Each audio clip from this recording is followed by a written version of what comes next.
പിടിച്ചു വെക്കാതെ ഒട്ടും ഡിസ്കൗണ്ട് ചെയ്യാതെ 100% ഫുൾ ത്രോട്ടിലാണ് ക്രിസ്റ്റോ ഈ 2 സ്ത്രീകൾ എഴുതിയിരിക്കുന്നത്. സോ ദാറ്റ് അങ്ങനെയൊരു ലക്ക് കിട്ടുക എന്ന് പറയുന്നത് big for us. And I think Malayala സിനിമയിൽ അങ്ങനത്തെ ഒരു കഥാപാത്രങ്ങളും ഇങ്ങനൊരു സിനിമ കണ്ടിട്ട് ഒരുപാട് കാലമായി. ഇതിൽ എനിക്ക് ഏറ്റവും കൂടുതൽ ഇത് 4 തവണ ഞാൻ കാണാൻ കാരണം ഉർവശി ചേച്ചിയാണ്.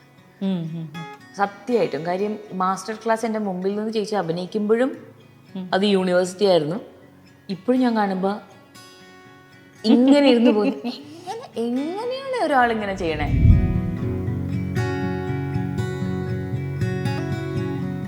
ഇനി ഞാൻ വേറൊരു സിനിമ ചെയ്യുന്നില്ല ever. I will stay be very happy. Because ചെയ്തതെല്ലാം അറിഞ്ഞും ഫുൾ ജസ്റ്റിസ് ചെയ്യാൻ ഉള്ള ഉദ്ദേശശുദ്ധി വെച്ചിട്ടാണ് ഞാൻ ചെയ്തിട്ടുള്ളത്. Live your life also. Don't live so that you are getting validation from people. നിങ്ങൾക്ക് ഇപ്പോൾ വാല്യൂ ഉണ്ട്, പടം റിലീസ് ആവുന്നുണ്ട്, അപ്പോൾ നിങ്ങൾക്ക് വാല്യൂ ഉണ്ട്. അപ്പോൾ പടം ഇല്ലാത്ത സമയത്ത് ഞാൻ ആരും അല്ലേ എന്നുള്ളതാണ്. സോ ആ സമയത്ത് ഞാൻ ചെയ്യുന്ന വേറെ പല കാര്യങ്ങളുമാണ്. ഞാൻ ജീവിക്കുകയാണ് ആ സമയത്ത്. സിനിമ ചെയ്യുക, പിന്നെ എന്നെ കാണാനേ പാടില്ല നിങ്ങൾ ആരും. ഞാൻ ഇപ്പോൾ അഡ്വർടൈസ്മെൻ്റ് ആയാലും ഇനോഗ്രേഷൻ ആണെങ്കിലും ഒന്നിലും കാണരുത്, സിനിമകളിൽ മാത്രം കാണുക. അപ്പം എന്താണ്, നിങ്ങൾക്ക് ശരിക്കും എന്നെ ആ ക്യാരക്ടറായിട്ട് മാത്രം കാണാൻ പറ്റും. അതുപോലെ ആയിരുന്നു 2017 ഫെബ്രുവരി കഴിഞ്ഞിട്ട് നമ്മളങ്ങ് ഇരുത്തിയത്. അതുവരെ നമ്മളിങ്ങനെ പോയിക്കൊണ്ടിരുന്ന ഒരു എന്താ പറയുക, ഓട്ടോ പൈലറ്റ് സംഭവം ഉണ്ടായിരുന്നു. അതിലേക്ക് ഇങ്ങനെ വല്ല തൃശൂലം വല്ല കുത്തിവെച്ച പോലെ അവിടെ നിന്നുപോയി. എന്നെപ്പറ്റി ഒന്നും അറിയില്ല. You don't know anything about me, എൻ്റെ ലൈഫ്, നമ്മൾ കടന്നുപോയ കാര്യങ്ങൾ എന്താണെന്നറിയില്ല. ഒരു ഇൻ്റർവ്യൂവിൽ നിന്ന് മാത്രം കിട്ടാവുന്നതും നമ്മൾ ഇൻഡസ്ട്രിയിലുള്ള സംഭവങ്ങൾ ബെറ്റർ ആക്കാൻ, എല്ലാവർക്കും നന്നാക്കാൻ വേണ്ടിയിട്ട് ചെയ്യുന്ന ചെയ്തികൾ വെച്ചിട്ട് ഡിസ്കോഴ്സസ്, സത്യമാണ് പറഞ്ഞത്, രാച്ചിയമ്മയുടെ ഇങ്ങനെ നടുവിൽ നിന്ന് പിളർത്തുന്ന പോലെയാണ്. 50% ഫീഡ്ബാക്കും എന്നായിരുന്നു. 50% ഇത് ബോറായിട്ടാണ് പറഞ്ഞ് അഭിനയിച്ചതാണ്. പുതിയ വിശേഷം ഉള്ളൊഴുക്കാണ്. ഉള്ളൊഴുക്കിൻ്റെ ഏറ്റവും വലിയ സന്തോഷം എന്ന് പറയുന്നത് ഞങ്ങളെയൊക്കെ സംബന്ധിച്ചിട്ട് ട്രെയിലറും പോസ്റ്ററും ഒക്കെ കണ്ടപ്പം 2 നായികമാർ നിറഞ്ഞു നിൽക്കുന്നതാണ്. ഒരു നായിക കേന്ദ്രീകരിച്ചിട്ടുള്ള ഒരു സിനിമ കാണുമ്പോൾ ഒരു സന്തോഷം നമുക്ക് പറഞ്ഞറിയിക്കാൻ വയ്യ. ഒന്നാമത് ഈ അടുത്ത കാലത്ത് ഇറങ്ങിയ സിനിമകളെല്ലാത്തിൽ നിന്നും വ്യത്യസ്തമായിട്ട് എല്ലാം ഒരു ആൺകേന്ദ്രീകൃതമായിരുന്നല്ലോ. അതങ്ങനെ തന്നെ പറയേണ്ടി വരികയാണ് നമുക്ക്. അങ്ങനെ വേർതിരിക്കണം എന്ന് ആഗ്രഹം ഉണ്ടായിട്ടല്ല, പക്ഷെ പറയേണ്ടി വരുന്നു നമ്മുടെ സിനിമാ സാഹചര്യം വെച്ചിട്ട്. അതിൽ നിന്ന് വ്യത്യസ്തമായിട്ട് 2 നായികമാരിങ്ങനെ നിറഞ്ഞു നിൽക്കുന്നത് കണ്ടതും വലിയ സന്തോഷം. ആ സിനിമ ജനം അങ്ങനെ തന്നെ സ്വീകരിച്ചു എന്നുള്ളതാണ്. നമുക്കെപ്പോഴും ആശങ്ക എല്ലാവരും പ്രകടിപ്പിക്കാറുള്ളത് നായിക പ്രാധാന്യമുള്ള ചിത്രത്തിന് ആളുകൾ എത്രത്തോളം പ്രേക്ഷകർ സ്വീകരിക്കും എന്നുള്ളതാണ്. പക്ഷേ പ്രേക്ഷകർ സ്വീകരിച്ചു എന്നുള്ളതാണ്. വളരെ നല്ല അഭിപ്രായമാണ് സിനിമയെക്കുറിച്ച് വരുന്നത്. കണ്ടവർക്കെല്ലാം അതിൽ പിന്നെ അഭിപ്രായം വരാതിരിക്കാനുള്ള കാരണങ്ങൾ അതിലില്ല. കാരണം അതിൽ അഭിനയിച്ചിരിക്കുന്നത് ഉർവശി, നമുക്കറിയാം ദക്ഷിണേന്ത്യയിലെ സൂപ്പർ സ്റ്റാറാണ്. പിന്നെ പാർവതി, ഹിന്ദിയിലും ദക്ഷിണേന്ത്യയിലും തൻ്റേതായ ഒരു ഇടം കണ്ടെത്തിയ ഒരു നടി കൂടിയാണ്. Thank you for saying all that. ഒരു വളരെ ജനറസ് ആയിട്ടുള്ളൊരു ഇൻട്രൊഡക്ഷൻ ആയിരുന്നു. ഐ ഡോണ്ട് നോ ഏത് ആസ്പെക്റ്റിനെ പറ്റിയിട്ട് അപ്പോൾ ആദ്യം പറയാം. എനിക്കിപ്പം ഈ സിനിമ നമ്മൾ ചെയ്തത് 2022 2018 ആദ്യം ക്രിസ്റ്റോ ഈ കഥയായിട്ട് എൻ്റെ അടുത്ത് വന്നിട്ടുണ്ടായിരുന്നത്. അപ്പോൾ അന്ന് എനിക്ക് ചെയ്യാൻ പറ്റും തോന്നുന്നില്ല, കുറച്ച് നല്ല ഹെവിയാണ്. എനിക്ക് സാധാരണ ഹെവി ഇഷ്ടമാണ്, പക്ഷേ ഇത് കുറച്ചധികം ഹെവി ആണോ എന്ന് എനിക്ക് ഡൗട്ട് ഉണ്ട് എന്ന് പറഞ്ഞിട്ടാണ് ഞാൻ മാറിയത്. പക്ഷേ എൻ്റെ ലക്ക് എന്ന് പറയാം, ക്രിസ്റ്റോ അത് വിട്ടില്ല. ക്രിസ്റ്റോ അത് 2 വർഷം കഴിഞ്ഞ് പിന്നെയും ചെക്ക് ചെയ്തു. മേ ബി അത് എഴുതി വെച്ച പോലെയാണ്. ഇപ്പം എനിക്കത് എഴുതി വെച്ച പോലെ, അല്ലെങ്കിൽ ഒരു ചേച്ചി അതിൽ വരും എന്നുള്ളതൊക്കെ. സോ എൻ്റെ ഏറ്റവും വലിയ സന്തോഷം എന്ന് പറയുന്നത് എനിക്ക് ഈ സിനിമ ചെയ്യാൻ പറ്റി. ആൻഡ് എനിക്ക് സീൻ പാർട്ട്ണറായിട്ട് 95% ഈ സിനിമയിലും ഞാനും ചേച്ചിയുമാണ്. അപ്പോൾ പണ്ടത്തെ കാലത്തെ സനിത ഞാൻ വിചാരിക്കുമായിരുന്നു, സ്ത്രീ കഥാപാത്രങ്ങൾ സിനിമയിൽ അവരുടെ ഡ്രമാറ്റിക് നീഡ് എന്താണ്, അതായത് ഒരു കഥയിൽ അവരുടെ ആവശ്യം എന്താണ്. അവരുടെ ആവശ്യം എന്ന് വെച്ചാൽ അവരുടെ ആവശ്യം ഉണ്ടോ എന്നുള്ളതല്ല, അവർക്ക് ആ സിനിമയിൽ ആ കഥയിൽ അവരുടെ ആവശ്യങ്ങൾ എന്താണ്. അങ്ങനെ ആലോചിച്ച് നോക്കുമ്പോൾ എനിക്ക് കിട്ടിക്കൊണ്ടിരുന്ന റോൾസ് തുടക്കത്തിലൊക്കെ മോസ്റ്റ്ലി ലവ് സ്റ്റോറീസ് ആയിരുന്നു. ഐദർ ലവ് ഫെയിലിയർ അല്ലെങ്കിൽ ലവ് സക്സസ്, അങ്ങനെയൊക്കെ നമ്മൾ കാറ്റഗറീസ് അറിയില്ല അവർ, അതേപോലെ അല്ലെങ്കിൽ വെയിറ്റിംഗ് ഫോർ ലവ്, അങ്ങനെ. അപ്പോൾ പല പല വേരിയേഷൻസ് ഓഫ് പ്രണയം. പക്ഷേ പിന്നെ കുറച്ചും കൂടെ കാലം കഴിഞ്ഞപ്പോഴത്തേക്കും ചില എന്താ പറയുക, ഇപ്പം സ്ത്രീകൾ സമൂഹത്തിൽ കടന്നു പോകുന്ന പ്രശ്നങ്ങളെ പറ്റിയിട്ടുള്ള സിനിമകൾ വരാൻ തുടങ്ങി. അതായി മെയിൻ ഇത്. ഇപ്പം നമ്മൾ ടേക്ക് ഓഫ് കാണുകയാണെങ്കിൽ ടേക്ക് ഓഫിൽ പ്രണയമുണ്ട്, പക്ഷെ ടേക്ക് ഓഫിൽ വേറെ തന്നെയാണ് സ്റ്റോറി. സമീറ അവിടെ പോകുമ്പം മൊസൂലിൽ പോകുന്നു എന്നുള്ളതിനെ പറ്റി ഇപ്പോൾ വേറെ പല കാര്യങ്ങളെ പറ്റി പറയുന്നത്. നമ്മുടെ പൊളിറ്റിക്കൽ ക്ലൈമറ്റ് എന്താണ്, നേഴ്സസിൻ്റെ ബുദ്ധിമുട്ടുകളെ പറ്റിയിട്ട് എല്ലാം തൊട്ടുകൊണ്ടാണ് അത് പോകുന്നത്. സോ സ്ലോലി ഒരു ഷിഫ്റ്റ് കണ്ടു തുടങ്ങിയത് സിനിമയിൽ തന്നെ. കഥാപാത്രങ്ങൾക്ക് ഒന്നിൽ കൂടുതൽ ആവശ്യങ്ങൾ ഉണ്ടാവാം ഒരു സിനിമയിൽ, ഒരു സ്ത്രീക്ക് എസ്പെഷ്യലി ഒരു കൂടുതലുണ്ടാവാം. അപ്പം എപ്പോഴും ഞാൻ വിചാരിച്ചു, ഇംഗ്ലീഷ് ഫിലിംസും പല അങ്ങനെ ഹോളിവുഡ് ഫിലിംസ് പലതും കണ്ടുകൊണ്ടിരിക്കുമ്പോഴും വെസ്റ്റേൺ ഫിലിംസ് മാത്രമല്ല, like even European or Iranian films കാണുമ്പോൾ നമുക്കിങ്ങനെ അതിലുള്ള ഒരു പല വേരിയേഷൻസ് കാണും. സ്ത്രീകൾ മാത്രമുള്ള കഥകൾ. അപ്പോൾ അവർക്ക് എന്താ പ്രണയം അതിലൊരു കാരണം, ഒരു ചെറിയ ഇഷ്യൂ ഒക്കെ ആയിരിക്കും, ഒരു ഘടകമായിരിക്കും, പക്ഷേ ബാക്കി പലതുമാണ് സിനിമയുടെ ആക്ച്വലി സ്റ്റോറി വന്നിരിക്കുന്നത്.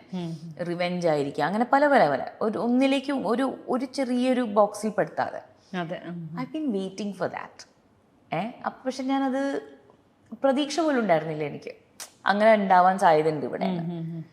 പക്ഷേ ക്രിസ്റ്റോൻ്റെ സ്റ്റോറി ഈസ് എക്സാക്ട്ലി ദാറ്റ്. ഈ രണ്ട് സ്ത്രീകളുടെ കഥയാണ്, അവർ ചുറ്റിപ്പറ്റിയിട്ടുള്ള ആ കുടുംബത്തിൻ്റെയും സമൂഹത്തിൻ്റെയും കഥയാണ്. സോ ഒട്ടും പിടിച്ചു വെക്കാതെ, ഒട്ടും ഡിസ്കൗണ്ട് ചെയ്യാതെ 100% ഫുൾ ത്രോട്ടിലാണ് ക്രിസ്റ്റോ ഈ രണ്ട് സ്ത്രീകൾ എഴുതിയിരിക്കുന്നത്. സോ ദാറ്റ് അങ്ങനെ ഒരു ലക്ക് കിട്ടുക എന്ന് പറയുന്നത് big for us. And I think Malayala സിനിമയിൽ അങ്ങനത്തെ ഒരു കഥാപാത്രങ്ങളും ഇങ്ങനൊരു സിനിമ ഒരുപാട് കാലമായി. So I would like to watch it, not only because രണ്ട് സ്ത്രീകളാണ് ഇത് ലീഡ് ചെയ്യുന്നത്, ബട്ട് ഓൾസോ ബിക്കോസ് ഇങ്ങനത്തെ ഒരു കഥ പറച്ചിൽ, ഇങ്ങനെ നമ്മൾ ആഴത്തിൽ പോയിട്ട് അതിലിങ്ങനെ മുഴുകിയിരുന്ന്.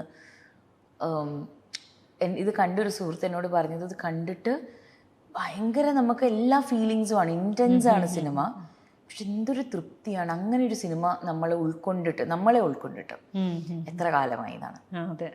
So I was like thank God. അങ്ങനെ ദാറ്റ്സ് ദ ഫീലിംഗ്. നമുക്ക് പല സിനിമകളും പണ്ടത്തെ പല സിനിമകളും നമ്മൾ കാണും, നമ്മുടെ ഫേവറേറ്റ്സ് പറയുമ്പം നമ്മളെങ്ങനെ സ്വീപ്പ് ചെയ്ത് കൊണ്ടുപോകുക എന്ന് പറയില്ല, അങ്ങനത്തെ സിനിമകളാണ് നമ്മുടെ മനസ്സിൽ കുറേ കാലം നിൽക്കുക. സോ അതാണ് എൻ്റെ ഇപ്പോഴത്തെ മെയിൻ ഒരു ഇമോഷൻസ് അവിടെയാണുള്ളത്.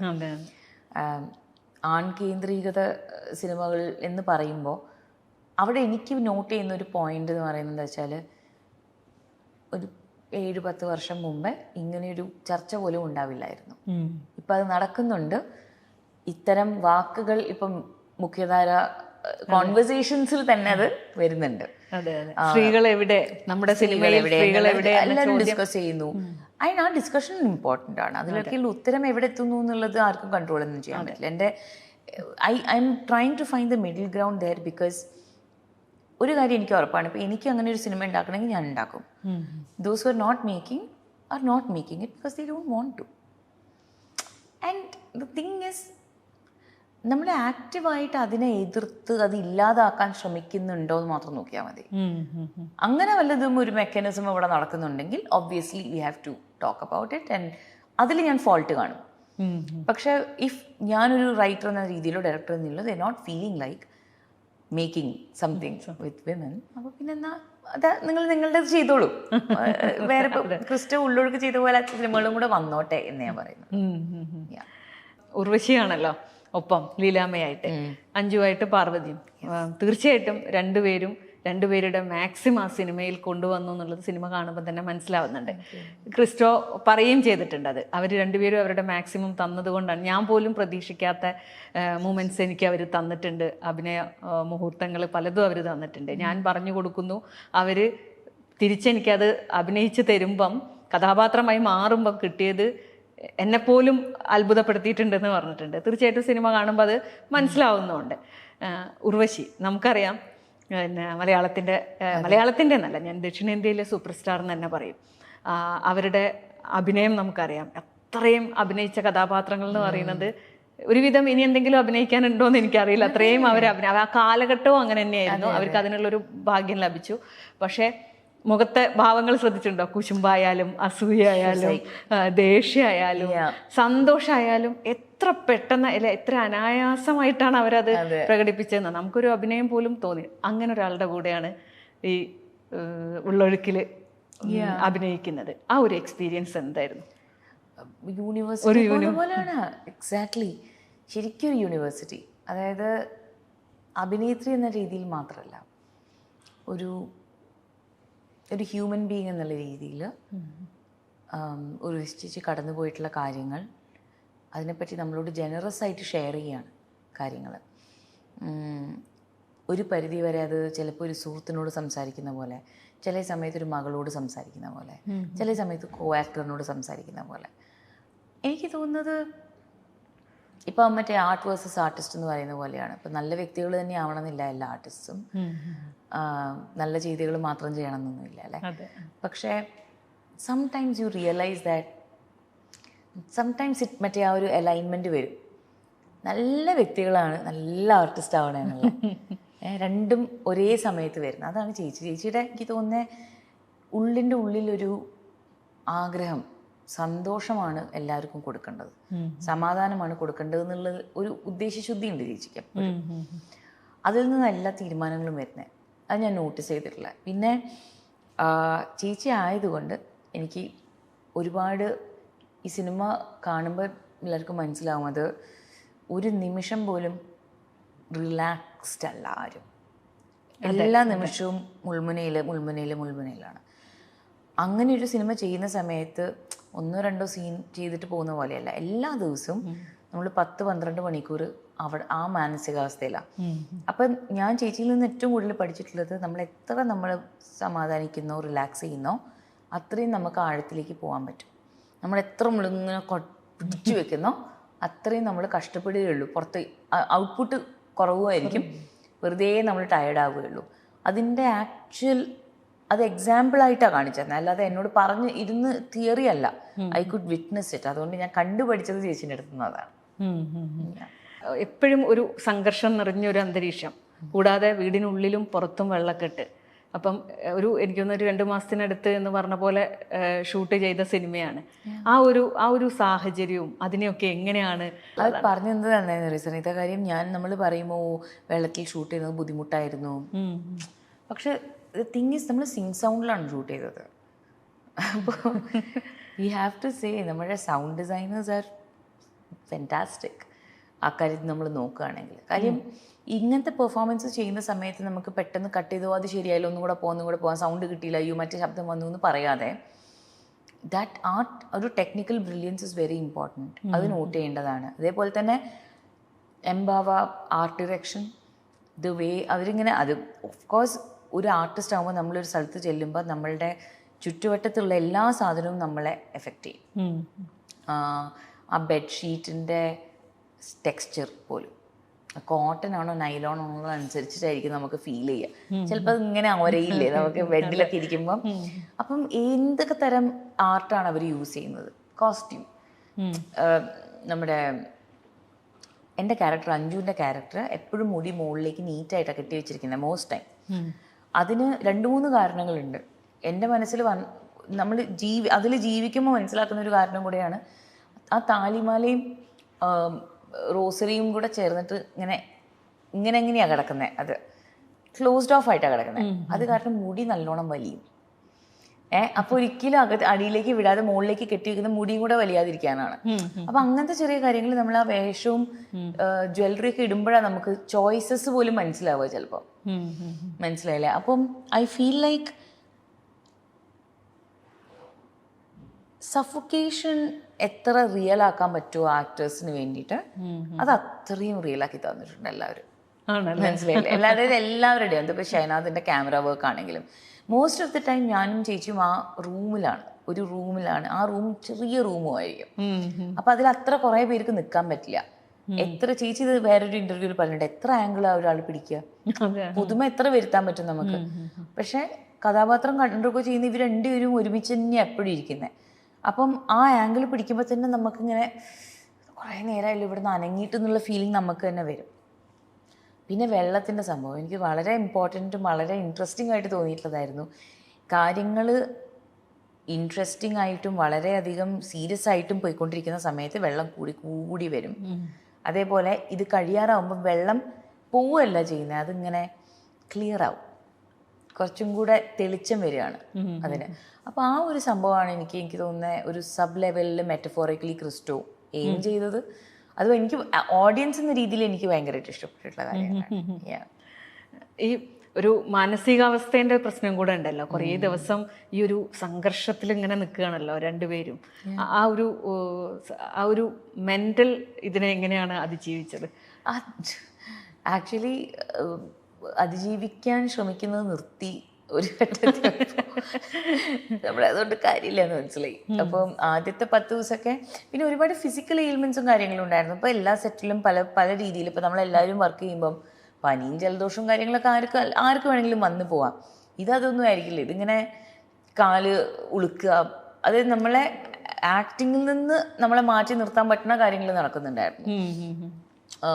നെക്ക് ഉളുക്കുക, അല്ലെങ്കിൽ വെർട്ടിഗോ വരിക, അങ്ങനത്തെ പല പല കാര്യങ്ങൾ വരും. അപ്പം ചില സമയത്ത് നമ്മളുടെ ഉള്ളിലുള്ള ടെൻഷൻ നമ്മൾ റിലീസ് ചെയ്യാൻ പറ്റാത്ത ടെൻഷൻ ഉണ്ടെങ്കിൽ അത് ഫിസിക്കലി ഇൽനെസ് ആയിട്ട് മാനിഫെസ്റ്റ് ചെയ്യുമെന്ന് കേട്ടിട്ടുണ്ട് ഞാൻ. അതിൻ്റെ ഏറ്റവും വലിയ എക്സാമ്പിൾ ഈ സിനിമേൻ്റെ ഷൂട്ടായിരുന്നു. അതായത് ഒബ്വിയസ്ലി ഞാൻ ക്യാരക്ടറല്ല, പക്ഷെ എല്ലാ ദിവസവും രാവിലെ മുതൽ രാത്രി വരെ ഇത് തന്നെയാണ് നമ്മൾ അഭിനയിക്കുമ്പോൾ. അത് റിയൽ ആയിട്ടാണല്ലോ, നമ്മൾ വിശ്വസിക്കുകയാണല്ലോ അതാണ് എൻ്റെ ശരി, അതിലാണ് ഞാൻ നിൽക്കുന്നത്. ആ ശ്വാസമുട്ടൽ, പിന്നെ ശ്വസിക്കലും കുറവാണ്, ഇൻഹെയിൽ മാത്രമേ ഉള്ളൂ, എക്സെയിൽ ഇല്ല. ഇങ്ങനെ പിടിച്ചു. അപ്പൊ കുറച്ച് കഴിയുമ്പോൾ നമ്മുടെ ദേഹത്തിന് അതിൻ്റെതായിട്ടുള്ള അഡ്ജസ്റ്റ്മെന്റ് ദേഹം നടത്തും. എൻ്റെ ദേഹത്തിന് അറിയില്ല ഞാൻ അഭിനയിക്കുകയാണെന്നുള്ളത്, ദേഹം വിശ്വസിക്കുകയാണല്ലോ ഇത് ശരിക്കും അയ്യോ ഓക്സിജൻ വരുന്നുള്ളൂ, വിടുന്നില്ല. സോ അങ്ങനെ ഒരുപാട് ഇഷ്യൂസ് ഉണ്ടായിരുന്നു. ഒരു ഘട്ടം എത്തിയപ്പം കുറച്ചും കൂടെ നമ്മളിങ്ങനെ റിലാക്സ് ചെയ്യാൻ തുടങ്ങി.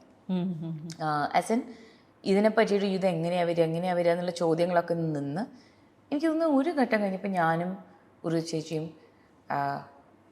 വി ജസ്റ്റ് ബീയിങ്, അതായത് വെറുതെ അങ്ങ് അവിടെ ചെന്ന് ഒരു ഫുൾ പ്രസൻസിൽ നിന്ന് കൊടുത്താൽ മതി, ബാക്കി വരുന്നിടത്ത് വെച്ച് കാണാമെന്നായി. Because the more we were thinking the more ഉള്ള കോംപ്ലിക്കേഷനേക്കാളും കൂട്ടുന്നുണ്ടോ എന്നൊക്കെ എനിക്ക് തോന്നി, അറ്റ്ലീസ്റ്റ് ഞാൻ ചെയ്യുന്ന കാര്യങ്ങളിൽ. സോ ആ ഒരു എനിക്ക് തോന്നുന്നൊരു ഹാഫ് വേ പോയിന്റ് ഷൂട്ടിൽ നമ്മൾ അതിൽ അച്ചീവ് ചെയ്തതിന് ശേഷം പിന്നെ അതൊരു സ്മൂത്ത് ഫ്ലോയിങ് ആയിരുന്നു. സിനിമ കണ്ടു കഴിഞ്ഞപ്പോൾ ഇത്രയും ചെയ്തൊക്കെ കഴിഞ്ഞ് ഇത്രയും ഒരുപാട് അധ്വാനം അതിൻ്റെ പിന്നിലുണ്ടായിരുന്നു, അത്ര ഈസി അല്ല എന്ന് ക്രിസ്റ്റോ തന്നെ പറഞ്ഞിട്ടുണ്ട്. ആ ഒരു സാഹചര്യവും പിന്നെ ആ വെള്ളം ഒറിജിനലി വന്നതും ഉണ്ട്, വെള്ളം ഉണ്ടാക്കിയെടുത്തതും ഉണ്ട്. അപ്പം സിനിമ കണ്ടു കഴിഞ്ഞപ്പോൾ ഒരു പ്രേക്ഷക എന്നുള്ള രീതിയിൽ പാർവതിക്ക് എന്താ തോന്നിയത്? ഞാൻ എൻ്റെ തന്നെ സിനിമ സത്യം പറഞ്ഞാൽ ഒന്നിൽ കൂടുതൽ തവണ കാണാറില്ല. ഞാൻ ഈ സിനിമ 4 തവണ കണ്ടിട്ടുണ്ട്. അപ്പോൾ I think that it self says a lot. 4 തവണ എൻ്റെ തന്നെ സിനിമ. ഒന്നാമത് വേറെ ഇപ്പോൾ ബാംഗ്ലൂർ ഡേയ്സ് പോലത്തെ സിനിമയൊക്കെ ആണെങ്കിൽ ഞാൻ ഇടയ്ക്ക് വന്നു പോകുന്നേ ഉള്ളൂ. അപ്പൊ എനിക്ക് കാണാൻ ഒരു ബുദ്ധിമുട്ടും ഇല്ല, എത്ര വേണമെങ്കിലും കാണാം. കാര്യം ഞാൻ മറ്റുള്ളവരുടെ ആക്ടിങ് ആണ് കാണുന്നത്, മറ്റുള്ളവരുടെ കഥയാണ് ഞാൻ നോക്കുന്നത്. ഞാൻ വരുമ്പോൾ ഞാൻ ഒന്നിങ്ങനെ ഓക്കെ കഴിഞ്ഞു, ഓക്കെ അങ്ങനെ ഇരിക്കാം. ഇതങ്ങനെയല്ല, ഇത് ഏകദേശം എല്ലാ സീനിലും ഞാനുണ്ട്, എല്ലാ സീനിലും ചേച്ചിയുണ്ട്. ഇതിൻ്റെ വലിയൊരു കാരണം സിനിമ സിനിമ ഒരു നല്ല സിനിമയാണ്, എനിക്കത് ഭയങ്കര പറയാതിരിക്കാൻ വയ്യ.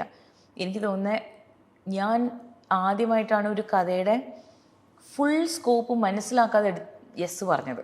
എനിക്ക് പേടിയായിരുന്നു ആദ്യം, അതായത് ഇതെങ്ങനെ ചെയ്യുക ഒരു പിടിയില്ലല്ലോ.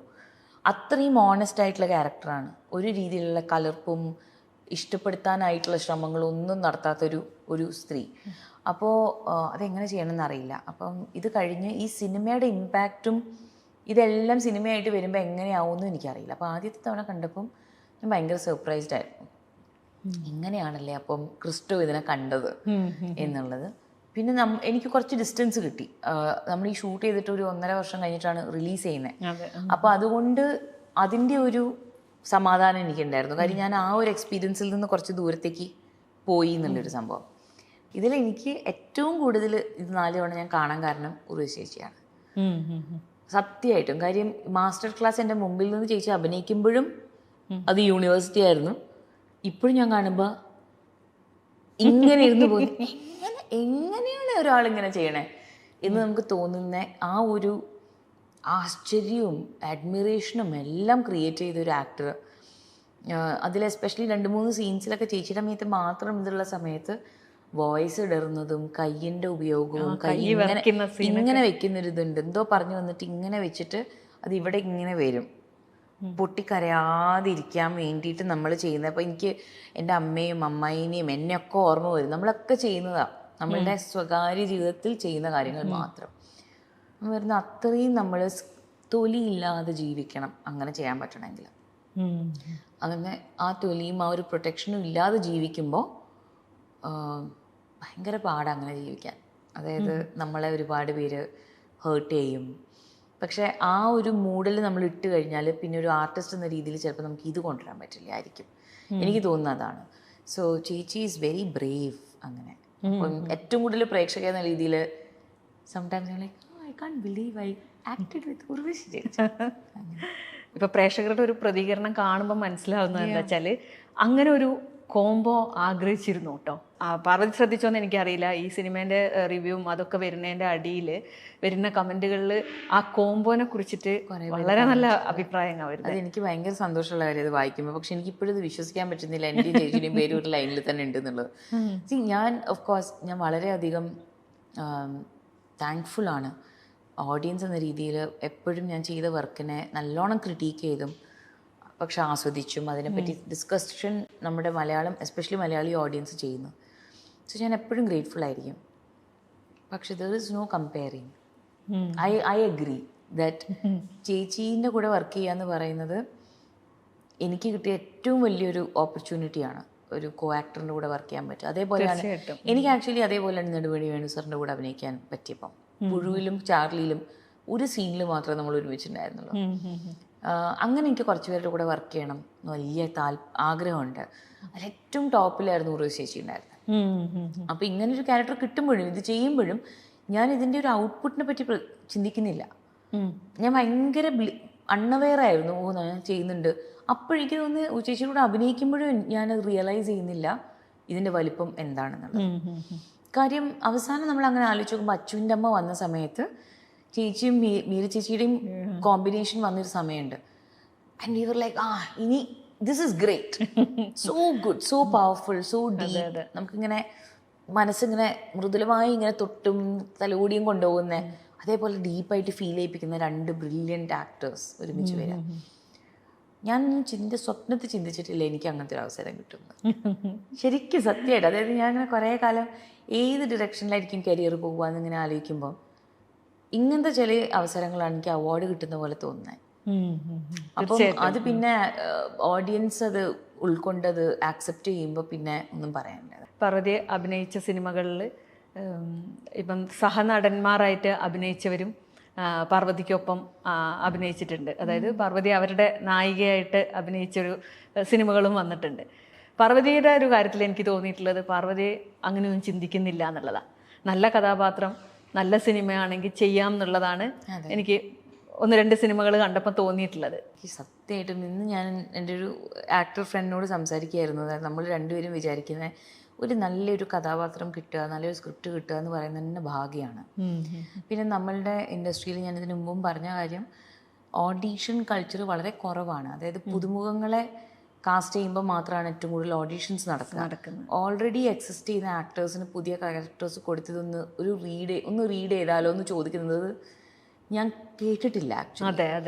അതായത് ഇപ്പം എനിക്കൊരു വേറെ ജോണർ ചെയ്യണം, ആക്ഷൻ അല്ലെങ്കിൽ കോമഡി ചെയ്യണം. ഒരു ഡയറക്ടറിന് പാർവതി ചെയ്യാൻ പറ്റുമോ എന്ന് എനിക്ക് അറിയില്ല, ചെയ്താൽ കൊള്ളുമായിരിക്കും, അറിയില്ല എന്ന് പറഞ്ഞാൽ എന്നെ കോൺടാക്ട് ചെയ്തിട്ട് പറഞ്ഞതൊന്ന് നമുക്ക് വായിച്ചു നോക്കാം, എനിക്കൊന്ന് കാണണം, പാർവതിക്ക് പറ്റുമോ. കാര്യം ഇതുവരെ കണ്ടിട്ടുള്ള എല്ലാം ഡ്രാമയാകുമ്പോൾ എങ്ങനെ ഇമാജിൻ ചെയ്യാൻ പറ്റണമല്ലോ. ആ കൾച്ചർ വളരെ ഇമ്പോർട്ടൻ്റ് ആണ് ആക്ച്വലി ഒരു ആക്ടറിന്. ബിക്കോസ് എന്നാലേ നമുക്ക് വളരാൻ പറ്റുള്ളൂ എന്ന് എനിക്കൊരു വിശ്വാസമുണ്ട്. അതപ്പം എനിക്ക് ആ ഓപ്പർച്യൂണിറ്റീസ് കിട്ടുന്നില്ല, അതായത് കാണിച്ചു കൊടുക്കാൻ. അപ്പോൾ കിട്ടുന്ന ഓപ്പർച്യൂണിറ്റീസ് ഇത് നമ്മളുടെ റെസ്യൂമെ ബിൽഡ് ചെയ്യുന്ന പോലെയാണ്. ഇതുവരെ ഞാൻ ചെയ്ത സിനിമകളൊക്കെയാണ് ഇനി വരുന്ന ഫിലിം മേക്കേഴ്സിനെ കണ്ടിട്ട് ചിലപ്പം ആ കുട്ടിക്ക് ഇതും ചെയ്യാൻ പറ്റുമായിരിക്കും എന്ന് പറയാൻ പറ്റുക. അപ്പോൾ അതുകൊണ്ട് തന്നെ ചോയ്സ് ഓഫ് കോ ആക്ടേഴ്സ്, ക്യാരക്ടേഴ്സിൻ്റെ പ്രായം, ഇതൊന്നും ഞാൻ നോക്കാൻ പോകാറില്ല. കാര്യം ഒരു ഇമേജ് ബിൽഡിംഗ് ആണ് ഞാൻ ഉദ്ദേശിക്കുന്നതെങ്കിൽ അത് ചെയ്യേണ്ടെന്ന് ഞാൻ തീരുമാനിച്ചിട്ടുണ്ടായിരുന്നു. ബിക്കോസ് ഇമേജ് ഞാൻ പോലും അറിയാതെ ഇമേജ് ബിൽഡാവും. അതെ, that's just how the society works. നമ്മൾ തന്നെ വിചാരിക്കാതെ ഒരു പെർസെപ്ഷൻ ആൾക്കാർക്ക് നമ്മളെ പറ്റിയിട്ടുണ്ടാവും. ഒരു പെർസെപ്ഷൻ നമ്മൾ ബ്രേക്ക് ചെയ്യുമ്പോഴത്തേക്കും വേറെ പെർസെപ്ഷൻ ഉണ്ടാവും. അത് ബ്രേക്ക് ചെയ്യാൻ പിന്നെ അതിന്റെ പിന്നിൽ ഓടുമ്പോഴത്തേക്കും വേറൊന്നുണ്ടാവും. ഇതിനേ സമയം ഉണ്ടാവുള്ളൂ. അപ്പം ഞാൻ വിചാരിക്കുന്നത് സത്യസന്ധമായിട്ട് എനിക്ക് കിട്ടുന്ന ഇപ്പം ഞാൻ 2024 നിൽക്കുന്ന പാർവതിക്ക് ഈ കഥയുമായിട്ട് കണക്ട് ചെയ്യാൻ പറ്റുന്നുണ്ടോ എന്നാണ്. ഉണ്ടെങ്കിൽ ഇപ്പം ഇത് ചെയ്യുക. ചിലപ്പോൾ ഇതേ കഥ അടുത്ത വർഷം വന്നാൽ ഞാൻ കണക്ട് ചെയ്യുമായിരിക്കില്ല. For very many reasons. For example Ullozhukku is the best example for that. എനിക്ക് കിട്ടിയപ്പം ഞാൻ നോ പറഞ്ഞു. പിന്നെ വന്നപ്പോഴും പിന്നെയും നോ പറഞ്ഞു. പിന്നെ വന്നപ്പോൾ ഞാനൊന്ന് പകുതി വായിച്ചു നോക്കി. പിന്നെ എന്നോടൊന്ന് ഉറശിച്ച് അഭിനയിക്കുന്നുണ്ടോ. അപ്പോൾ യെസ് ഓക്കെ ചെയ്യാമെന്ന് പറഞ്ഞു. അപ്പം ഞാൻ വിചാരിച്ചു ഓക്കെ ഞാൻ ഇപ്പം ഇനി ഇതിന് റെഡിയാണ്. കണക്റ്റൊക്കെ ആയി. പുതിയ രീതിയിൽ എനിക്കിതിനെ കാണാൻ പറ്റി. അപ്പം എൻ്റെ ഒരു ജീവിത അനുഭവങ്ങൾ കൂടിയത് കൊണ്ടും കൂടി ആയിരിക്കും പിന്നീട് ഒരു 6 വർഷം കഴിയുമ്പം ഇതുമായിട്ട് നല്ലോണം യോജിച്ച് നിൽക്കാൻ പറ്റുന്നത്. So I feel like strategies are just different. അത്രയേ ഉള്ളൂ. എനിക്ക് എത്ര പണി കുറവെടുക്കാൻ പറ്റുമോ അത്രയും നന്നായിട്ട്. നമ്മുടെ നാട്ടില് പാർവതി പറഞ്ഞ പോലെ തന്നെ ഒരു ഇമേജ് ബിൽഡിംഗ് ഉണ്ടല്ലോ. ഈ ഒരു അതൊരിക്കലും പാർവതിനെ ബാധിച്ചിട്ടില്ല എന്ന് ഞാൻ പറയില്ല. അത് that will be a lie. ബാധിച്ചിട്ടില്ല എന്ന് പറയുന്നത് ഞാനായിട്ട് അതിന് ശ്രമിച്ചിട്ടില്ല. പക്ഷെ എൻ്റെ ഞാൻ ശ്രമിക്കാതെ തന്നെ അതെന്നെ ബാധിച്ചിട്ടുണ്ട്. ഇപ്പൊ ഞാൻ നേരത്തെ പറഞ്ഞില്ലേ, ഞാൻ ശ്രമിച്ചിട്ടില്ല ഞാനൊരു സീരിയസ് ഡ്രാമ ആക്ടറായിട്ട് തന്നെ വരണം. ഇപ്പൊ പലരും പറയുന്നുണ്ട് ഭാരതി വേറെ തരം ഫിലിംസ് ഒന്ന് ചെയ്തുകൂടെ. ലൈക്ക് ഐ ടേക്ക് ദീസ് ഇങ്ങനത്തെ feedback I take it very seriously. ഭാരതിക്ക് കോമഡി ചെയ്യാൻ താല്പര്യമില്ല. അതുകൊണ്ടാണ് അങ്ങനെ ചോദ്യം വരുമ്പോൾ ഞാൻ എപ്പോഴും ക്യാമറയിലേക്ക് തിരിഞ്ഞിട്ട് പറയും എന്നെ വിളിക്കൂ, ഓഡിഷൻ ചെയ്യാൻ വിളിച്ചാൽ ഞാൻ വരാം എന്നിപ്പോഴും ഞാൻ പറയുന്നത് ഈസ് ബിക്കോസ് ആ ഗ്രോത്ത് ഞാൻ അർഹിക്കുന്നുമുണ്ട്, പ്രേക്ഷകരും അർഹിക്കുന്നുണ്ട്. ഒരു വ്യത്യസ്തമായ പെർഫോമൻസ് അവർ പൈസ കൊടുത്ത് പോയി കാണുകയാണെങ്കിൽ they should also be like ഇത് അത് തന്നെയായിട്ട് തോന്നി തുടങ്ങുന്നുണ്ടെന്ന് പറയുന്നത് is I have to listen to it. പക്ഷെ സ്ട്രാറ്റജി ഇമേജ് ബിൽഡിംഗ് ആണെങ്കിൽ അവിടെ പാർവതി എന്ന് പറഞ്ഞ ഒരു സ്റ്റാർ ബിൽഡിംഗ് മെഷീനറി ബിൽഡ് ചെയ്യണം. That just felt like too much work. എനിക്ക് എല്ലാ ആക്ടേഴ്സും ആ ക്യാരക്ടറുമായിട്ട് അഭിനയിക്കാൻ വരുന്നതിൽ അവർ കറക്റ്റാണ് അതിന്. അത് മാത്രമേ ഞാൻ നോക്കുന്നുള്ളൂ. ഐ ഫൈൻഡ് ദാറ്റ് ഒരു പൊടിക്ക് പ്രിവിലേജ് കളിയല്ലേ അത്. നമ്മൾ ഒരു സെക്ഷനിലുള്ള ആൾക്കാരുടെ കൂടെ വർക്ക് ചെയ്യുള്ളൂ അല്ലെങ്കിൽ എൻ്റെ ഇമേജ് മാറും എന്ന് പറയണേ. Because then you are like you are on A high horse. അതെ, സംഹൗ ദേ ഡോണ്ട് അവരെൻ്റെ കൂടെ അഭിനയിക്കാൻ അത്ര അവരായോ, അതോ ഞാനത് ചെയ്ത് കഴിഞ്ഞാൽ ഞാൻ താന്നു പോവോ. ഈ ഒരു മെൻറ്റാലിറ്റിയിൽ നിന്നാണ് അത് വരുന്നതെങ്കിൽ that's a very very toxic thing. അതെ, തീർച്ചയായിട്ടും. And frankly my job is to trust. ഡയറക്ടറിനെ ട്രസ്റ്റ് ചെയ്യുക, പ്രൊഡ്യൂസറിനെ ട്രസ്റ്റ് ചെയ്യുക. അവർ പറയുകയാണ് ഇന്ന ആളാണ്, ഇന്ന ആക്ടറെയാണ് ഞാൻ കാണുന്നത് ഇയാളായിട്ട്. Unless and until that person is a criminal I have no problem. മനസ്സിലായില്ലേ? അതായത് എൻ്റെ ചോയ്സ് അല്ല. പിന്നെ എനിക്ക് കിട്ടുന്ന സീൻ പാർട്ട്ണറിൻ്റെ കൂടെ ആ സീൻ ബിലീവബിൾ ആയിട്ട് വർക്ക് ചെയ്യുക എന്നുള്ളതിലേക്കാണ് എൻ്റെ ഫുൾ ഫോക്കസ് പോവുക. മനസ്സിലായില്ലേ? അപ്പം പുഴുവാണെങ്കിലും ഈ പടത്തിലാണെങ്കിലും ആ ഒരു ചിന്ത പോകുന്നില്ല. ബിക്കോസ് വാല്യൂ വരുന്നത് കോ സ്റ്റാർസിൽ നിന്നല്ല, കോ ആക്ടേഴ്സിൽ നിന്നാണ്. That's just plain understanding. അങ്ങനെയാണ് എനിക്ക് വർക്ക് ചെയ്തിട്ടുള്ളത്. പിന്നെ മാത്രമല്ല അതും ഒരു ഫ്രൂട്ട്ലെസ് പെർസ്യൂട്ടായിട്ട് എനിക്ക് തോന്നിയിട്ടുണ്ട്. ഞാനിപ്പോൾ ഇമേജ് ബിൽഡിങ്ങിനെ പറ്റി പറഞ്ഞപ്പോൾ എനിക്ക് ടയർഡാവുമെന്ന് പറഞ്ഞില്ലേ, അതേപോലെ തന്നെയാണ് മറ്റേതും. അപ്പോഴും ഞാൻ വെയിറ്റ് ചെയ്യുന്നത് is to get paid up with some people. So അതിനർത്ഥം എൻ്റെ value is dependent on that. But it's not. My value is not dependent on ആരുമായിട്ടാണ് ഞാൻ പെയ്ഡ് അപ്പ് ആവുന്നത്. എൻ്റെ വാല്യൂ ഇൻഹറൻ്റ്ലി ഒരു കാര്യത്തിൽ മാത്രമേ വരുന്നുള്ളൂ. ഡയറക്ടർ എന്നെ ചൂസ് ചെയ്തു, ഞാൻ ചെയ്യുന്ന കഥാപാത്രത്തിനോട് ഞാൻ സത്യസന്ധത പുലർത്തിയിട്ടുണ്ടോ എന്നുള്ളതിൽ മാത്രമേ എൻ്റെ വാല്യൂ സിസ്റ്റം പെടുന്നുള്ളൂ. അതിന് ചുറ്റുമായിട്ട് നിൽക്കുന്നതെല്ലാം ഞാൻ തീരുമാനിക്കുന്നത്. ഞാൻ ഡയറക്ടർ ആകുമ്പോൾ തീരുമാനിക്കും, അല്ലെങ്കിൽ ഞാൻ പ്രൊഡ്യൂസർ ആകുമ്പോൾ ഐ വിൽ ഡിസൈഡ് ദാറ്റ്. ഇപ്പം പാർവതിയുടെ ഒരു അഭിനയ കാലം എടുത്താൽ ആദ്യം നോട്ട്ബുക്ക്, അത് കഴിഞ്ഞ് പിന്നീട് സിനിമകൾ ചെയ്തു. പിന്നീട് ആ പാർവതിയല്ല നമ്മൾ ടേക്ക് ഓഫിൽ കണ്ടത്, ആ പാർവതിയല്ല നമ്മൾ ഉയരെ വന്നപ്പോൾ കണ്ടത്. പാർവതി ഇങ്ങനെ ഇപ്പം ഉള്ളൊഴുക്കിൽ കണ്ടത് ആ പാർവതിമാരെ ഒന്നുമല്ല. പക്ഷെ പാർവതി ഓരോ സിനിമ കഴിയുമ്പോഴും പാർവതീൻ്റെ അഭിനയത്തിനെ മെച്ചപ്പെടുത്തിക്കൊണ്ടിരിക്കുന്നതായിട്ട് തന്നെയാണ് ഞങ്ങൾ പ്രേക്ഷകർ കണ്ടിട്ടുള്ളത്. അതിനു വേണ്ടിയുള്ള പരിശ്രമങ്ങൾ എന്തൊക്കെയാണ്? വളരെ സന്തോഷമുണ്ട് അത് കേൾക്കുമ്പം. എനിക്ക് എപ്പോഴുള്ള പേടി, ഞാൻ ഒരേ ക്യാരക്ടേഴ്സോ അല്ലെങ്കിൽ ഡ്രാമ എന്ന് പറഞ്ഞ ജോൺറ തന്നെ ചെയ്തുകൊണ്ടിരിക്കുമ്പം ഏറ്റവും വലിയ റിസ്ക് ഒരേപോലെ തോന്നും എന്നുള്ളതാണ്. ക്യാരക്ടേഴ്സ് എന്ത് കഥയിൽ മാറ്റം വന്നു കഴിഞ്ഞാൽ സോ റിസ്ക് ആണ് ഒരേ ജോൺറിൽ പെട്ട് ചെയ്തുകൊണ്ടിരിക്കുക. അവിടേക്കാണ് ഉറവശി ചേച്ചി സൂപ്പറായിട്ട് ഓരോരോ കാറ്റഗറീസ് ഇങ്ങനെ കടന്നു പോയത്. 10 out of 10 മാർക്സ്. അതൊക്കെ ഒരു ഞാൻ സ്വപ്നം കാണുന്ന കിനാശ്ശേരി. പക്ഷേ 2-3 കാര്യങ്ങൾ അറ്റ് ദ മോസ്റ്റ് വർഷത്തിൽ 1-2 സിനിമയിൽ കൂടുതൽ ചെയ്യേണ്ടെന്ന് തുടക്കത്തിൽ തീരുമാനിച്ചത്. ഒരു സമയത്ത് 2 സിനിമ ചെയ്യില്ല എന്ന് തീരുമാനിച്ചത്. ഈ ഫ്രീ ആയിട്ടിരിക്കുന്ന സമയത്ത് ആക്ച്വലി യാത്ര ചെയ്യുക, ആൾക്കാരെ മീറ്റ് ചെയ്യുക, ജീവിക്കുക എന്നുള്ളത്, സൈഡായിട്ടുള്ള പല ഹോബീസും കാര്യങ്ങളും ക്രിയേറ്റ് ചെയ്യുക എന്നുള്ളത്, സൗഹൃദങ്ങൾ സൃഷ്ടിക്കുക, കണ്ടുപിടിക്കുക അവരെ, എന്നിട്ട് അവരുടെ കൂടെ ഒരു യാത്രകൾ എന്ന് പറഞ്ഞാൽ മെൻ്റൽ യാത്രകൾ പോലും, ജസ്റ്റ് ലൈഫ്. പിന്നെ ആക്ടിങ് വർക്ക്ഷോപ്സ്, എത്ര ക്ലാസ്സസിന് പോകാൻ പറ്റുമോ, എത്ര വർക്ക്ഷോപ്സിന് ചേരാൻ പറ്റുമോ ചെയ്യാം. ഇന്നതൊക്കെയാണ് ഞാൻ ഒരു കോറായിട്ട് ആ സ്പേസിൽ നിൽക്കാൻ വേണ്ടിയിട്ട് വളമായിട്ട് ഉപയോഗിച്ച് അപ്ലൈ ചെയ്തുകൊണ്ടിരിക്കുന്നത് കോൺസ്റ്റൻ്റ്ലി. ഇപ്പം പടം റിലീസായി, എല്ലാവരുമായിട്ട് സംസാരിക്കാൻ എനിക്ക് അവസരങ്ങൾ കിട്ടുന്നുണ്ട്. ഇപ്പം സന്നിധിയായിട്ട് സംസാരിച്ച് എനിക്ക് ഇതിനെങ്ങനെ ബ്രേക്ക് ഡൗൺ ചെയ്ത് സംസാരിക്കാൻ പറ്റുന്നുണ്ട്. പക്ഷേ ഉയരെ ചെയ്തതോ ടേക്ക് ഓഫ് ചെയ്ത സമയത്തുള്ള പാർവതിയെ അല്ല ഞാനിപ്പോൾ. ഞാൻ മാറിയിട്ടുണ്ട്. അത് മാറാൻ ആ സമയം എടുക്കണമല്ലോ. പിന്നെ എനിക്ക് തോന്നിയിട്ടുള്ളത് നമ്മുടെ ഒരു കൾച്ചറുള്ളത് ഒരു ഹസിൽ കൾച്ചറിലേക്ക് ഭയങ്കരമായിട്ട് പോകുന്നുണ്ട്. നമ്മൾ പണ്ടുണ്ടായിരുന്നു, പക്ഷെ മലയാളികൾക്ക് അത് കുറച്ച് കുറവ് തന്നെയായിരുന്നു, നല്ല രീതിയിൽ കുറവായിരുന്നു അത്. അതായത് ഇപ്പം എന്നെ ഒരു 2 വർഷം കണ്ടില്ലെങ്കിൽ പോയി എന്നായി. നോ, ഐ തിങ്ക് എനിക്ക് ആ ഒരു റൈറ്റ് റിസർവ് ചെയ്യണമെന്നുണ്ട്. ഒരു സിനിമ ഇപ്പം ചെയ്തിട്ട് കറക്റ്റായിട്ടുള്ള സിനിമ വന്ന് ചെയ്യാൻ 5 വർഷം കഴിഞ്ഞിട്ടാണെങ്കിൽ please like give me that. അതെ, എനിക്ക് തോന്നുന്നു അത് പ്രേക്ഷകർക്ക് മനസ്സിലാവാതെ പോകുന്നൊരു കാര്യമാണെന്ന് തോന്നുന്നുണ്ട്. അവരുടെ ഒരു കാഴ്ചപ്പാടിൽ, എല്ലാവർക്കും അല്ല കേട്ടോ, കുറച്ച് പേർക്ക് അവരുടെ ഒരു കാഴ്ചയിൽ എന്താണെന്ന് വെച്ചാൽ സിനിമയിൽ ആ നായിക ഉണ്ടാവുക എന്നുള്ളതാണ്. അത് നായകൻ്റെ നിഴലായിട്ടായാലും മതി, അടുക്കളയിൽ നിൽക്കുന്ന കഥാപാത്രമായാലും മതി, വെറുതെ വന്നു പോകുന്ന കഥ സിനിമയിൽ ഇങ്ങനെ കണ്ടുകൊണ്ടിരിക്കുക എന്നുള്ളതാണ്. അവർ ചിന്തിക്കുന്നില്ല ആ അഭിനേത്രി കാത്തിരിക്കുന്നത് അവർക്ക് ചെയ്യാൻ എന്തെങ്കിലും ഉണ്ട് എന്നൊരു അവസ്ഥ. പക്ഷെ അത് ചിലപ്പോൾ പല ആക്ടേഴ്സിനും ചെയ്യാൻ ഇതുണ്ടാവില്ല, അവർക്ക് അതിനുള്ള ഒരു ലക്ഷറി ഇല്ല. അതെ, അതായത് ഞാനും പല സമയത്തും ചില സിനിമകൾ ചെയ്തത് I also give ബില്ല് അടയ്ക്കണം, I have to also live. So work ചെയ്താലേ വർക്ക് കിട്ടുള്ളൂ. പക്ഷെ നമ്മളൊരു പ്രിവിലേജ് പൊസിഷനിലേക്ക് എത്തുകയാണ്. ഒരു ഘട്ടം കഴിയുമ്പം thankfully there is A certain amount of success. അതുകൊണ്ട് എനിക്ക് ചിലപ്പോൾ ഒരു 4-5 മാസം ജോലി ചെയ്യാതിരിക്കാനുള്ള സൗകര്യങ്ങളുണ്ട്. എന്നിട്ട് ഞാൻ നോക്കുകയാണ്, ഇനിയിപ്പോൾ ഒന്ന് വെയിറ്റ് ചെയ്യാം, വേണ്ട ഇതിപ്പോൾ ഇനി എടുത്തിയാടി ഇത് ചെയ്യണമെന്നില്ല, ഒന്ന് വെയിറ്റ് ചെയ്യാം, വേറെ എന്തെങ്കിലും വരുമായിരിക്കും. അല്ലെങ്കിൽ നമുക്ക് തന്നെ സൃഷ്ടിക്കാൻ പറ്റും. ഇങ്ങനെയൊരു കഥ നമുക്കെന്നാൽ പിച്ച് ചെയ്ത് ഒരു റൈറ്റേഴ്സിനോട് പറഞ്ഞ് നമുക്ക് തന്നെ ഡെവലപ്പ് ചെയ്യാം എന്നുള്ള ചിന്തകളിലേക്കൊക്കെ പോകുമ്പോഴാണ് നമുക്ക് കുറച്ചും കൂടെ അതിലേക്ക് ഒരു കൺട്രോൾ ഫീൽ ചെയ്യണേ. What should I do next എന്നുള്ള കാര്യത്തിൽ. പക്ഷെ ഇതൊക്കെ ചെയ്യുന്നത് ധൃതി പിടിക്കാതിരിക്കാൻ വേണ്ടിയിട്ടാണ്. ഇപ്പം ഞാനൊരു എത്ര സിനിമ ഞാൻ ചെയ്തു എന്ന് എനിക്കിപ്പോഴും അറിയില്ല. എനിക്ക് തോന്നുന്ന 23, 30, ഐ ഡോണ്ട്. എന്നാലും 20 കഴിഞ്ഞെന്ന് എനിക്കറിയാം.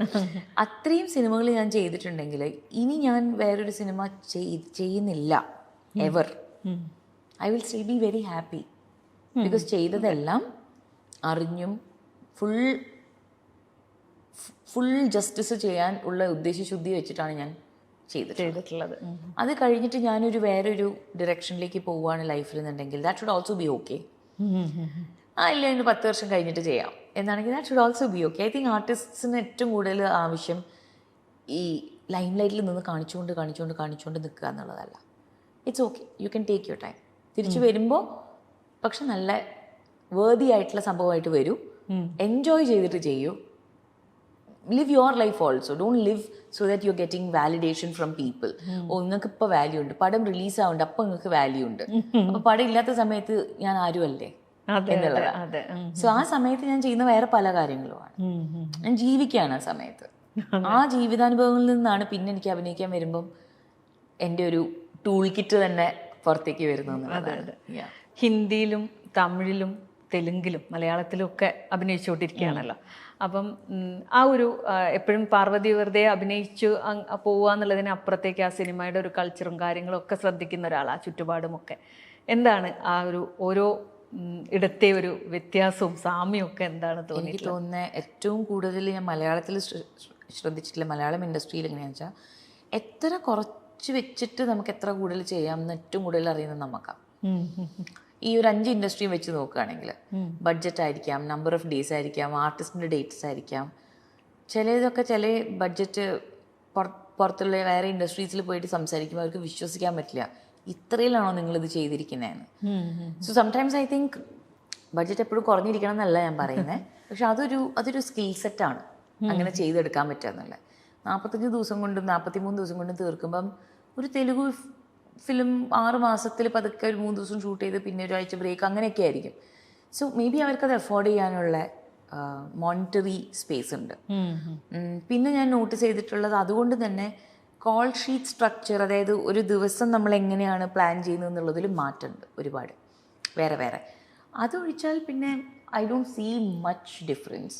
ഈ പ്രതിഫലം പിന്നെ ഒരു സ്ത്രീ എന്നുള്ള രീതിയിലുള്ള പരിഗണനയൊക്കെ എങ്ങനെയാണ് അവിടെയും ഇവിടെയൊക്കെ? എനിക്ക് 2 അഭിപ്രായങ്ങളാണ് അതിൽ. ആക്ച്വലി ഒന്ന്, ദർ ഇസ് റെസ്പെക്റ്റ്, പക്ഷേ അവിടെയും ഒരു ഹഷ്ഡപ്പ് റെസ്പെക്റ്റ് ആണ്. ചില സ്ഥലങ്ങളിൽ എനിക്ക് എക്സാക്ട്ലി ഏത് ഇൻഡസ്ട്രി എന്ന് പറയാൻ താല്പര്യമില്ല, പക്ഷെ ചില സ്ഥലങ്ങളിൽ നമ്മൾ എത്ര ആൾക്കാരെ ഭയപ്പെടുത്തുന്നോ അത്രയാണ് നമ്മളോട് റെസ്പെക്റ്റ്. നമ്മൾ നല്ലോണം സംസാരിച്ചാൽ എന്തോ നമ്മളൊരു വിലയും ഉണ്ടാവില്ല. അപ്പോൾ ആ കൺഫ്യൂഷനല്ലല്ലോ നമ്മളെ അമ്മയച്ചനും പഠിപ്പിച്ചത് എന്നൊക്കെ. അതേപോലെ ചില സ്ഥലത്ത് ചെന്ന് കഴിഞ്ഞ് കഴിഞ്ഞാൽ ഇതേപോലെ നമ്മൾ ഭയങ്കര ആറ്റിറ്റ്യൂഡും ഇങ്ങനെയും പിടിച്ചിരുന്നു കഴിഞ്ഞാൽ നമ്മളെ മൈൻഡ് ചെയ്യില്ല. അതായത് ഇറ്റ്സ് ജസ്റ്റ് ഒരു ഹൈറാർക്കി ക്രിയേറ്റ് ചെയ്തിട്ടുണ്ട്. അത് എപ്പോഴാണ് ആരാ ക്രിയേറ്റ് ചെയ്തതെന്ന് എനിക്കറിയില്ല, പക്ഷെ ആ ഹൈറാർക്കി ക്രിയേറ്റ് ചെയ്ത് അത് എന്നെ പിടിച്ചുകൊണ്ട് പോവുക ചെയ്യുന്നത്. So I don't fit in to that. ഒന്നിലും ഞാൻ ഫിറ്റ് ഇൻ ചെയ്യില്ല. ടീം പ്ലെയർ ആയിട്ട് വർക്ക് ചെയ്യാൻ താല്പര്യപ്പെടുന്ന ആളാണ് ഞാൻ. അപ്പോൾ അതിന് എനിക്കൊരു ഹൈറാർക്കി എന്ന് പറഞ്ഞിട്ടോ ഞാൻ ലീഡാണ്, എനിക്ക് ഇന്ന സംഭവങ്ങൾ എന്നോട് ആരും സംസാരിക്കും അങ്ങനെ ആ ഒരു ആ ഡിസ്കണക്റ്റ് വരാതെ നമ്മൾ ഒരുമിച്ചല്ലേ ചെയ്യുന്നത്. അപ്പം ആ ഒരു ഫീലിംഗ് എനിക്ക് ഏറ്റവും കൂടുതൽ മലയാളത്തിൽ തോന്നിയിട്ടുണ്ട്. ഒരുമിച്ച് ചെയ്യുക. ചില സമയത്ത് നമ്മൾ ബോംബെയിൽ നിന്നൊക്കെ എസ്പെഷ്യലി ആൾക്കാർ നമ്മൾ ചില സിറ്റുവേഷൻസ് കാണുമ്പോൾ അതെന്തിനാ അപ്പോൾ പാർവതി എന്തിനാ അത് ചെയ്യുന്നതെന്ന് ചോദിക്കും. ഞാൻ പറഞ്ഞാൽ ഞാനല്ലേ അപ്പോൾ ചെയ്യേണ്ടതെല്ലാം. ഈവൻ ലൈക്ക് പ്രൊഡക്ഷൻ തിങ്സ് നമ്മൾ ഡിസ്കസ് ചെയ്യുന്നത് വളരെ ഓപ്പൺ ആയിട്ടാണ് ആക്ടേഴ്സുമായിട്ട് പ്രൊഡ്യൂസേഴ്സ് ഡിസ്കസ് ചെയ്യുന്നത് ചില കാര്യങ്ങൾ. അല്ലാതെ നമ്മൾ തീരുമാനിച്ചോളാം നിങ്ങൾ ഫോളോ ചെയ്താൽ മതി എന്ന് പറയില്ല അവിടെ. അത് ആ രീതിയിൽ നോക്കുമ്പോൾ എനിക്ക് ആ ഒരു 17 വർഷത്തിൽ ഏറ്റവും കൂടുതൽ ആ ഒരു അടുപ്പം തോന്നിയിട്ടുള്ളത് നമ്മുടെ ഇൻഡസ്ട്രിയിലാണ്. When it comes to respect, ഞാൻ നേരത്തെ പറഞ്ഞില്ലേ ഭയം ഇതുമായിട്ട് കണക്ട് ചെയ്യുന്നത്. ഇവിടെ എങ്ങനെയാണെന്ന് വെച്ച് കഴിഞ്ഞാൽ ഒരു പ്രശ്നം ഉണ്ടെന്ന് പറഞ്ഞാൽ അതിനെപ്പറ്റി ഒരു ഡയലോഗ് നടത്താനുള്ള സ്പേസ് ഉണ്ട് ഇവിടെ. ഒരു പ്രശ്നമുണ്ട് നമ്മുടെ ഇൻഡസ്ട്രിയിൽ, ഇങ്ങനെ ഒരു പ്രശ്നമുണ്ട്, ഓക്കെ, ചിലർ പറയേ അങ്ങനത്തെ പ്രശ്നമൊന്നുമില്ല, അപ്പോൾ നമ്മളൊരു ലണ്ട് എന്ന് പറഞ്ഞിട്ട് നമ്മൾ സംസാരിച്ച് അടി കൂടാനുള്ള സ്ഥലങ്ങളുണ്ട് ഇവിടെ. പല സ്ഥലത്തും അത് നമ്മളൊരു കമാന്നൊരു അക്ഷരം കേൾക്കില്ല. അവിടെയാണ് എനിക്ക് പേടി. ഇവിടെയല്ല, ഇവിടെ അറ്റ്ലീസ്റ്റ് നമ്മൾ സംസാരിക്കുന്നുണ്ടല്ലോ. സംസാരിക്കുമ്പോഴാണല്ലോ ഒരു സൊല്യൂഷനിലേക്ക് നമ്മൾ എത്തുക. സംസാരിക്കാത്ത സ്ഥലത്ത് എന്താ നടക്കുന്നതെന്ന് ആർക്കും അറിയില്ല.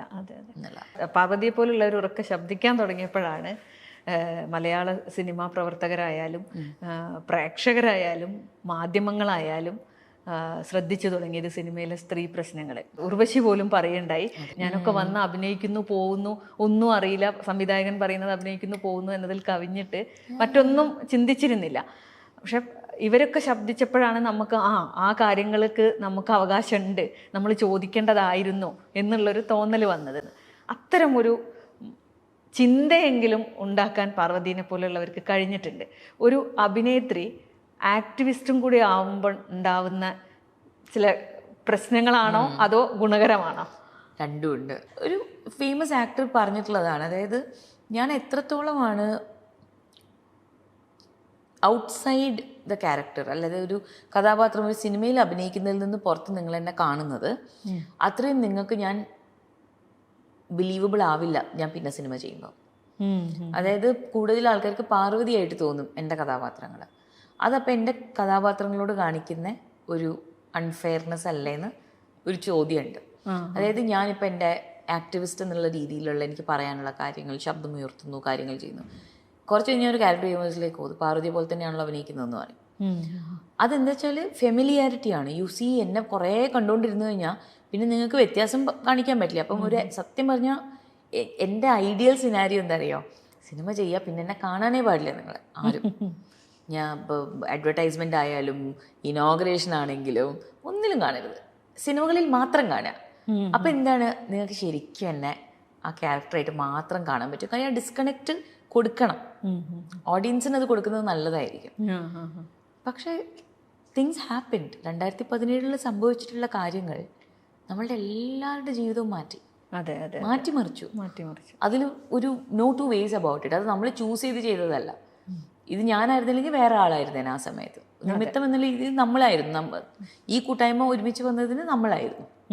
വേറൊരു കാലഘട്ടത്തിൽ വേറെ ആൾക്കാരായിരിക്കും. അപ്പം നമ്മളായിട്ട് അന്നത് തീരുമാനിച്ച് ചെയ്യുമ്പോൾ ഇറ്റ് ഈസ് ബിക്കോസ് തിരിച്ചു പോവാൻ ഒരു ഓപ്ഷൻ ഇല്ല. അതിന് മുമ്പുള്ളൊരു ലൈഫിലേക്ക് തിരിച്ചു പോകാനുള്ളൊരു ഓപ്ഷൻ കാണുന്നില്ല. അങ്ങനെ നമുക്ക് പിന്നെ മറ്റേ ബിഫോർ ദിസ് ആഫ്റ്റർ ദിസ് എന്ന് പറയില്ലേ, ഇത് സംഭവിച്ചതിന് ശേഷം ഒരാളെ നമുക്ക് ആ രീതിയിൽ കാണാനേ പറ്റില്ല എന്നൊക്കെ പറയില്ലേ. നമ്മളോട് തെറ്റ് ചെയ്ത ആൾക്കാർ അല്ലെങ്കിൽ നമ്മളെ ചതിച്ചു കഴിഞ്ഞാൽ എത്ര നമുക്ക് അവരോട് ഇഷ്ടമുണ്ടെങ്കിലും നമുക്ക് പിന്നെ വിശ്വസിക്കാൻ പറ്റില്ല. So there is nothing to do there. അതുപോലെയായിരുന്നു 2017 ഫെബ്രുവരി കഴിഞ്ഞിട്ട് നമ്മളങ്ങ് ഇരുത്തിയത്. അതുവരെ നമ്മളിങ്ങനെ പോയിക്കൊണ്ടിരുന്ന ഒരു എന്താ പറയുക, ഓട്ടോ പൈലറ്റ് സംഭവം ഉണ്ടായിരുന്നു. അതിലേക്ക് ഇങ്ങനെ വല്ല തൃശൂലം വല്ലതും കുത്തിവെച്ച പോലെ അവിടെ നിന്നുപോയി. അപ്പം ഇനി എങ്ങനെ അതിൽ നിന്ന് മുമ്പോട്ട് പോവാന്നുള്ളത് നമ്മളും ആദ്യമായിട്ടാണല്ലോ സനിത അത് ചെയ്യുന്നത്. തീർച്ചയായിട്ടും. ഇപ്പൊ ചിലവരൊക്കെ മാതൃകകളൊന്നും ഇല്ലല്ലോ. അപ്പൊ നമ്മൾ വിചാരിക്കും ചിലത് നമ്മളെ ക്രിട്ടിസൈസ് ചെയ്യുമ്പോഴൊക്കെ ഞാൻ പറയും നമ്മളിത് ആദ്യമായിട്ടല്ലേ ചെയ്യുന്നേ. പക്ഷെ അതൊരു വലിയ കാര്യം തന്നെയായിരുന്നു. ചിലപ്പോൾ പാർവതിയുടെ ഈ ഒരു തലമുറയ്ക്കും അത് എത്രത്തോളം ഗുണകരമാവുമെന്ന് എനിക്കറിയില്ല. പക്ഷെ വരും തലമുറയ്ക്കും കൂടെ ഉള്ള ഒരു പറഞ്ഞു വെക്കലാണത്. ഞാനിപ്പോൾ ഇവിടെ സനിതയുടെ മുമ്പിൽ ഇരിക്കുന്നത് is because of the women before. women and men, whoever, they all have been here before. അവർ ചെയ്തതും ചെയ്യാത്തതും കൊണ്ടും കൂടിയാണ് ഞാൻ ഇവിടെ ഇങ്ങനെ ഇരിക്കുന്നത്. So I'm able to do. എത്ര അമ്മയൊക്കെ ചെയ്യുന്നതിനേക്കാളൊക്കെ എത്രയോ കൂടുതൽ കാര്യങ്ങൾ എനിക്ക് ചെയ്യാൻ പറ്റുന്നുണ്ട്, പറയാൻ പറ്റുന്നുണ്ട്. അതിന് കാരണം ആ 2 ജനറേഷൻ്റെ ഇടയിൽ വന്നിട്ടുള്ള ആൾക്കാരുടെ ഇൻഫ്ലുവൻസ് കാരണമാണ്. ഇത് എനിക്ക് സമാധാനം വന്നു തുടങ്ങിയത് എപ്പോഴായിരുന്നു എന്ന് വെച്ച് കഴിഞ്ഞാൽ നമ്മളത് ആക്സെപ്റ്റ് ചെയ്തു. നമ്മളുടെ ജനറേഷനിൽ ചിലപ്പോൾ നമുക്കത് കാണാൻ പറ്റില്ല. നമ്മളിപ്പം we should sow the seeds now, later another generation will find it എന്നുള്ളതാണ്. അതുപോലെ ആരെങ്കിലും വിതച്ച വിത്തിൽ കാരണമായിരിക്കും ഞാൻ ഇപ്പം ഇത്രയും ഫ്രീ ആയിട്ട് എനിക്ക് സംസാരിക്കാൻ പറ്റണേ. And at the end of the day ഒരാൾക്ക് സംസാരിക്കാനുള്ളൊരു സ്വാതന്ത്ര്യം കിട്ടി എന്നുള്ളത് എപ്പോഴാണ് ഇത്രയും വലിയൊരു കുറ്റമായത് എന്നുള്ളതാണ്. അതെ, തീർച്ചയായിട്ടും. ഇത്രയും എനിക്ക് ഹാപ്പി ആയിട്ട് എനിക്ക് സനിതയോട് ഇത്രയും കാര്യങ്ങൾ പറയാൻ തുടങ്ങി.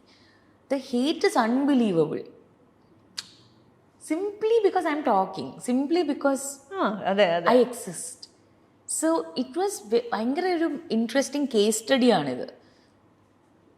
എന്നെപ്പറ്റി ഒന്നും അറിയില്ല, you don't know anything about me, എൻ്റെ ലൈഫ്, നമ്മൾ കടന്നുപോയ കാര്യങ്ങൾ എന്താണെന്നറിയില്ല. ഒരു ഇൻ്റർവ്യൂവിൽ നിന്ന് മാത്രം കിട്ടാവുന്നതും നമ്മൾ ഇൻഡസ്ട്രിയിലുള്ള സംഭവങ്ങൾ ബെറ്റർ ആക്കാൻ, എല്ലാവർക്കും നന്നാക്കാൻ വേണ്ടിയിട്ട് ചെയ്യുന്ന ചെയ്തികൾ വെച്ചിട്ട് discourses about she's like this, she's like that, she's like that. I'm like, okay, I can't do anything about that. അതെ. പക്ഷേ ഉരുഷ്ടിച്ചെ പോലെ ഒരാൾ അതിനെ ശരി വെക്കുമ്പോൾ മീൻസ് എ ലോട്ട്. അതെ, തീർച്ചയായിട്ടും. ബിക്കോസ് എനിക്ക് സീനിയേഴ്സിനെ ഞാൻ നോക്കുന്നത് ഭയങ്കര റെസ്പെക്റ്റോടെയാണ്. അവർ കടന്നു പോയിട്ടുള്ളതിൻ്റെ ഒരു തരി പോലും എനിക്ക് ചിന്തിക്കാൻ പറ്റുന്നില്ല what they might have gone through. കാര്യം അവർക്ക് ഇങ്ങനെ ഒരു അവന്യൂ ഇല്ല പോയി സംസാരിക്കാൻ, അതിനെപ്പറ്റി സംസാരിക്കാമല്ലോ എന്നുള്ളൊരു ചിന്ത ഇപ്പോഴാണ് വരുന്നതെന്ന് ചേച്ചി പറയുമ്പോൾ, ഇപ്പോൾ സെറ്റിൽ പോലും ചില കാര്യങ്ങൾ ചേച്ചി ചോദിക്കാതിരിക്കുമ്പോൾ ഞാൻ പറയും ചേച്ചി ചോദിക്കാന്ന് വെച്ചാൽ നമുക്ക് മറ്റ് ഇപ്പം വെള്ളത്തിനകത്ത് കാലിട്ട് നോക്കുമ്പോൾ ബൂട്ട്സ് ഇട്ടാൽ ബെറ്റർ ആയിരിക്കും എന്ന് പറയുമ്പം അത് ചോദിക്കുന്ന ഒരു ഓപ്ഷനാണെന്ന് പോലും ചേച്ചി ചിന്തിക്കുന്നില്ല. അതെ. ബിക്കോസ് കഷ്ടപ്പെട്ട് അഭിനയിക്കുക എന്നുള്ളത് പണ്ട് മുതലേ തീരുമാനിച്ചിട്ടുള്ളത്. അതായത് നമ്മളുടെ കംഫർട്ട് നമ്മൾ ചോദിക്കുന്നത് അഹങ്കാരമാണോ എന്ന് ചിലവർ വരുത്തി വെച്ചിട്ടുണ്ട്. അതെ. ഇല്ല, ഞാൻ എത്ര കംഫർട്ടബിൾ ആവുന്നു അത്രയും ബെറ്റർ എൻ്റെ പെർഫോമൻസ് ആവുന്നതുകൊണ്ടല്ലേ ഞാൻ ഇത് ചോദിക്കുന്നതെന്നാണ് ചില കാര്യങ്ങൾ കേട്ടോ. ഞാൻ I don't know other people my do more. അപ്പം അങ്ങനത്തെ കുറച്ച് കാര്യങ്ങൾ മാറി വന്നിട്ടുണ്ട്. And I feel very good that she said that. അതാണ് ഇതിനകത്തുള്ളൊരു ഇപ്പം പറഞ്ഞ കാര്യം തന്നെയാണ്. ഇതിപ്പം പാർവതിയുടെ ഒരു അഭിപ്രായമാണ് പറയുന്നത്. അതിൽ ആരെയും വേദനിപ്പിക്കുന്ന കാര്യങ്ങളോ അല്ലെങ്കിൽ ആരെങ്കിലും ബുദ്ധിമുട്ടിക്കുന്ന കാര്യങ്ങളോ ഒന്നുമില്ല. പാർവതിയുടെ ജസ്റ്റ് ഒരു ഒപ്പീനിയൻ. ഈ സ്ഥലത്ത് ഇന്നത് കണ്ടു, അല്ലെങ്കിൽ പാർവതി ജോലി ചെയ്യുന്ന ഇടത്തിൽ കണ്ട കാര്യങ്ങളെക്കുറിച്ച്, അല്ലെങ്കിൽ പാർവതി ജീവിക്കുന്ന സൊസൈറ്റിയിൽ കാണുന്ന കാര്യത്തിനെ കുറിച്ച് അഭിപ്രായം പറയണം. അത് തന്നെ പറയുന്നുണ്ട്. നമ്മുടെ ഇനി ആക്ടേഴ്സിനെ തന്നെ എടുക്കുകയാണെങ്കിൽ മമ്മൂട്ടി പറയുന്നുണ്ട്, പൃഥ്വിരാജ് പറയുന്നുണ്ട്, എല്ലാവരും പറയുന്നുണ്ട്. പക്ഷെ അത് ആണത്തം. ഒരു സ്ത്രീ പറഞ്ഞു കഴിയുമ്പം പാർവതിയോ ഇനിയിപ്പോൾ ഉർവശിയോ പറഞ്ഞു കഴിഞ്ഞാൽ അത് അഹങ്കാരം. ഗുഡ് തിങ് ഇസ് ചേച്ചി പറയുമ്പോൾ എല്ലാവരും നല്ല റെസ്പെക്ട്ഫുൾ ആയിട്ടാണ് കേൾക്കുന്നത്. And she deserves that. We all do. നമുക്ക് എല്ലാവർക്കും ബഹുമാനം നമ്മൾ അർഹിക്കുന്നുണ്ട്. പക്ഷേ നമ്മളത് വേറെ ലെവലിൽ നമ്മൾ സ്റ്റൂപ്പ് ലോ ചെയ്യും ചേച്ചി പറയുമ്പം അങ്ങനെ സംസാരിച്ചാൽ. ചിലർ പറയില്ല, അഭിനയിക്കാൻ വരാണ്, അഭിനയിച്ചിട്ട് പോയാൽ പോരാ, എന്തിനാണ് ഇതൊക്കെ പറയാൻ നിൽക്കണമെന്ന് പറഞ്ഞിട്ട് ചെയ്യുന്നുണ്ട്. അഭിപ്രായങ്ങൾ അവർക്കും ആവാം, കമന്റ് ചെയ്യുന്ന ആൾക്കാർക്കും അഭിപ്രായമാവാം. അത് ഞാൻ എൻ്റെ അഭിപ്രായത്തിനെ പറ്റി ഞാൻ റൈറ്റ് ടു മൈ ഒപ്പീനിയൻ എന്ന് പറഞ്ഞാൽ അവർക്കും ഉണ്ട് അഭിപ്രായം. ഞാൻ പറയുന്നത് പക്ഷേ ഈ ഒരു സ്കേലിംഗ് ആയിട്ടുള്ള ക്യാരക്ടർ അസാസിനേഷൻ സ്പേസിലേക്ക് പോകുമ്പോഴാണ്, അതായത് സൈബർ ക്രൈം സ്പേസിലേക്ക് പോകുമ്പോഴാണ് നമുക്ക് ആ ഒരു ഇഷ്യൂ തോന്നുന്നത്. ഇപ്പം ഉർവശിയുടെ കാര്യത്തിലായാൽ പോലും ഇപ്പോഴാണ് ആളുകൾ കേൾക്കാൻ തയ്യാറാവുന്നത്. ഉർവശി അഭിനയിച്ചിരുന്ന കാലത്തായിരുന്നെങ്കിൽ ഇതേ പാർവതിയെ കൊണ്ട് പറഞ്ഞത് തന്നെ ആവും ഉർവശിയും കേൾക്കേണ്ടി വരും. ഒരു കാര്യത്തിൽ ഞാൻ വലിയ ഹാപ്പിയാണ്. ഒരു ആസ്പെക്ട് മാത്രം, ദാറ്റ് ചേച്ചി അഭിനയിച്ച് വരുന്ന ആ ഒരു യങ് ഏജിലൊന്നും സോഷ്യൽ മീഡിയ ഉണ്ടായിരുന്നില്ല. Because it's change the game for every one. ഇപ്പം ഞാൻ പറഞ്ഞു, ഞാൻ ലക്കിയാണ്. ഞാനൊരു ഇടക്കാലത്ത് ജനറേഷനിൽ പെട്ടതുകൊണ്ട് ഞാൻ വരുമ്പോഴേ സോഷ്യൽ മീഡിയ ഉണ്ടായിരുന്നില്ല. ഞാൻ വന്നു കഴിഞ്ഞൊരു 7-8 വർഷം കഴിഞ്ഞിട്ടാണ് സോഷ്യൽ മീഡിയ സെറ്റായത്, ശരിക്കും ഓണായത്. സോ ഐ ഓൾസോ നോ ചില കാര്യങ്ങൾ എങ്ങനെയായിരുന്നു മുമ്പ്, അതിൻ്റെ ബെനിഫിറ്റ്സ് എന്തായിരുന്നു. ഇപ്പം പുതിയതായിട്ട് വരുന്ന ആൾക്കാർ ഓൾറെഡി എത്ര ഭാരം വെച്ചിട്ടാണ് വരുന്നതെന്ന് ഞാൻ വിചാരിക്കും. ഭയങ്കര ഹൈ സ്റ്റേക്സ് അവർക്ക്. 17 വയസ്സിൽ അഭിനയം തുടങ്ങുന്നുണ്ട്. 19 വയസ്സ് മുതൽ വീട്ടിൽ നിന്ന് മാറി സ്വന്തമായിട്ട് ജീവിതം തുടങ്ങിയ ആളാണ്. തീർച്ചയായിട്ടും അതിൽ അച്ഛൻ്റെയും അമ്മയുടെയും ഒക്കെ അവർ വളർത്തിക്കൊണ്ടുവന്നൊരു സാഹചര്യത്തിൻ്റെ പ്രാധാന്യമുണ്ട്, ഇല്ല എന്നല്ല.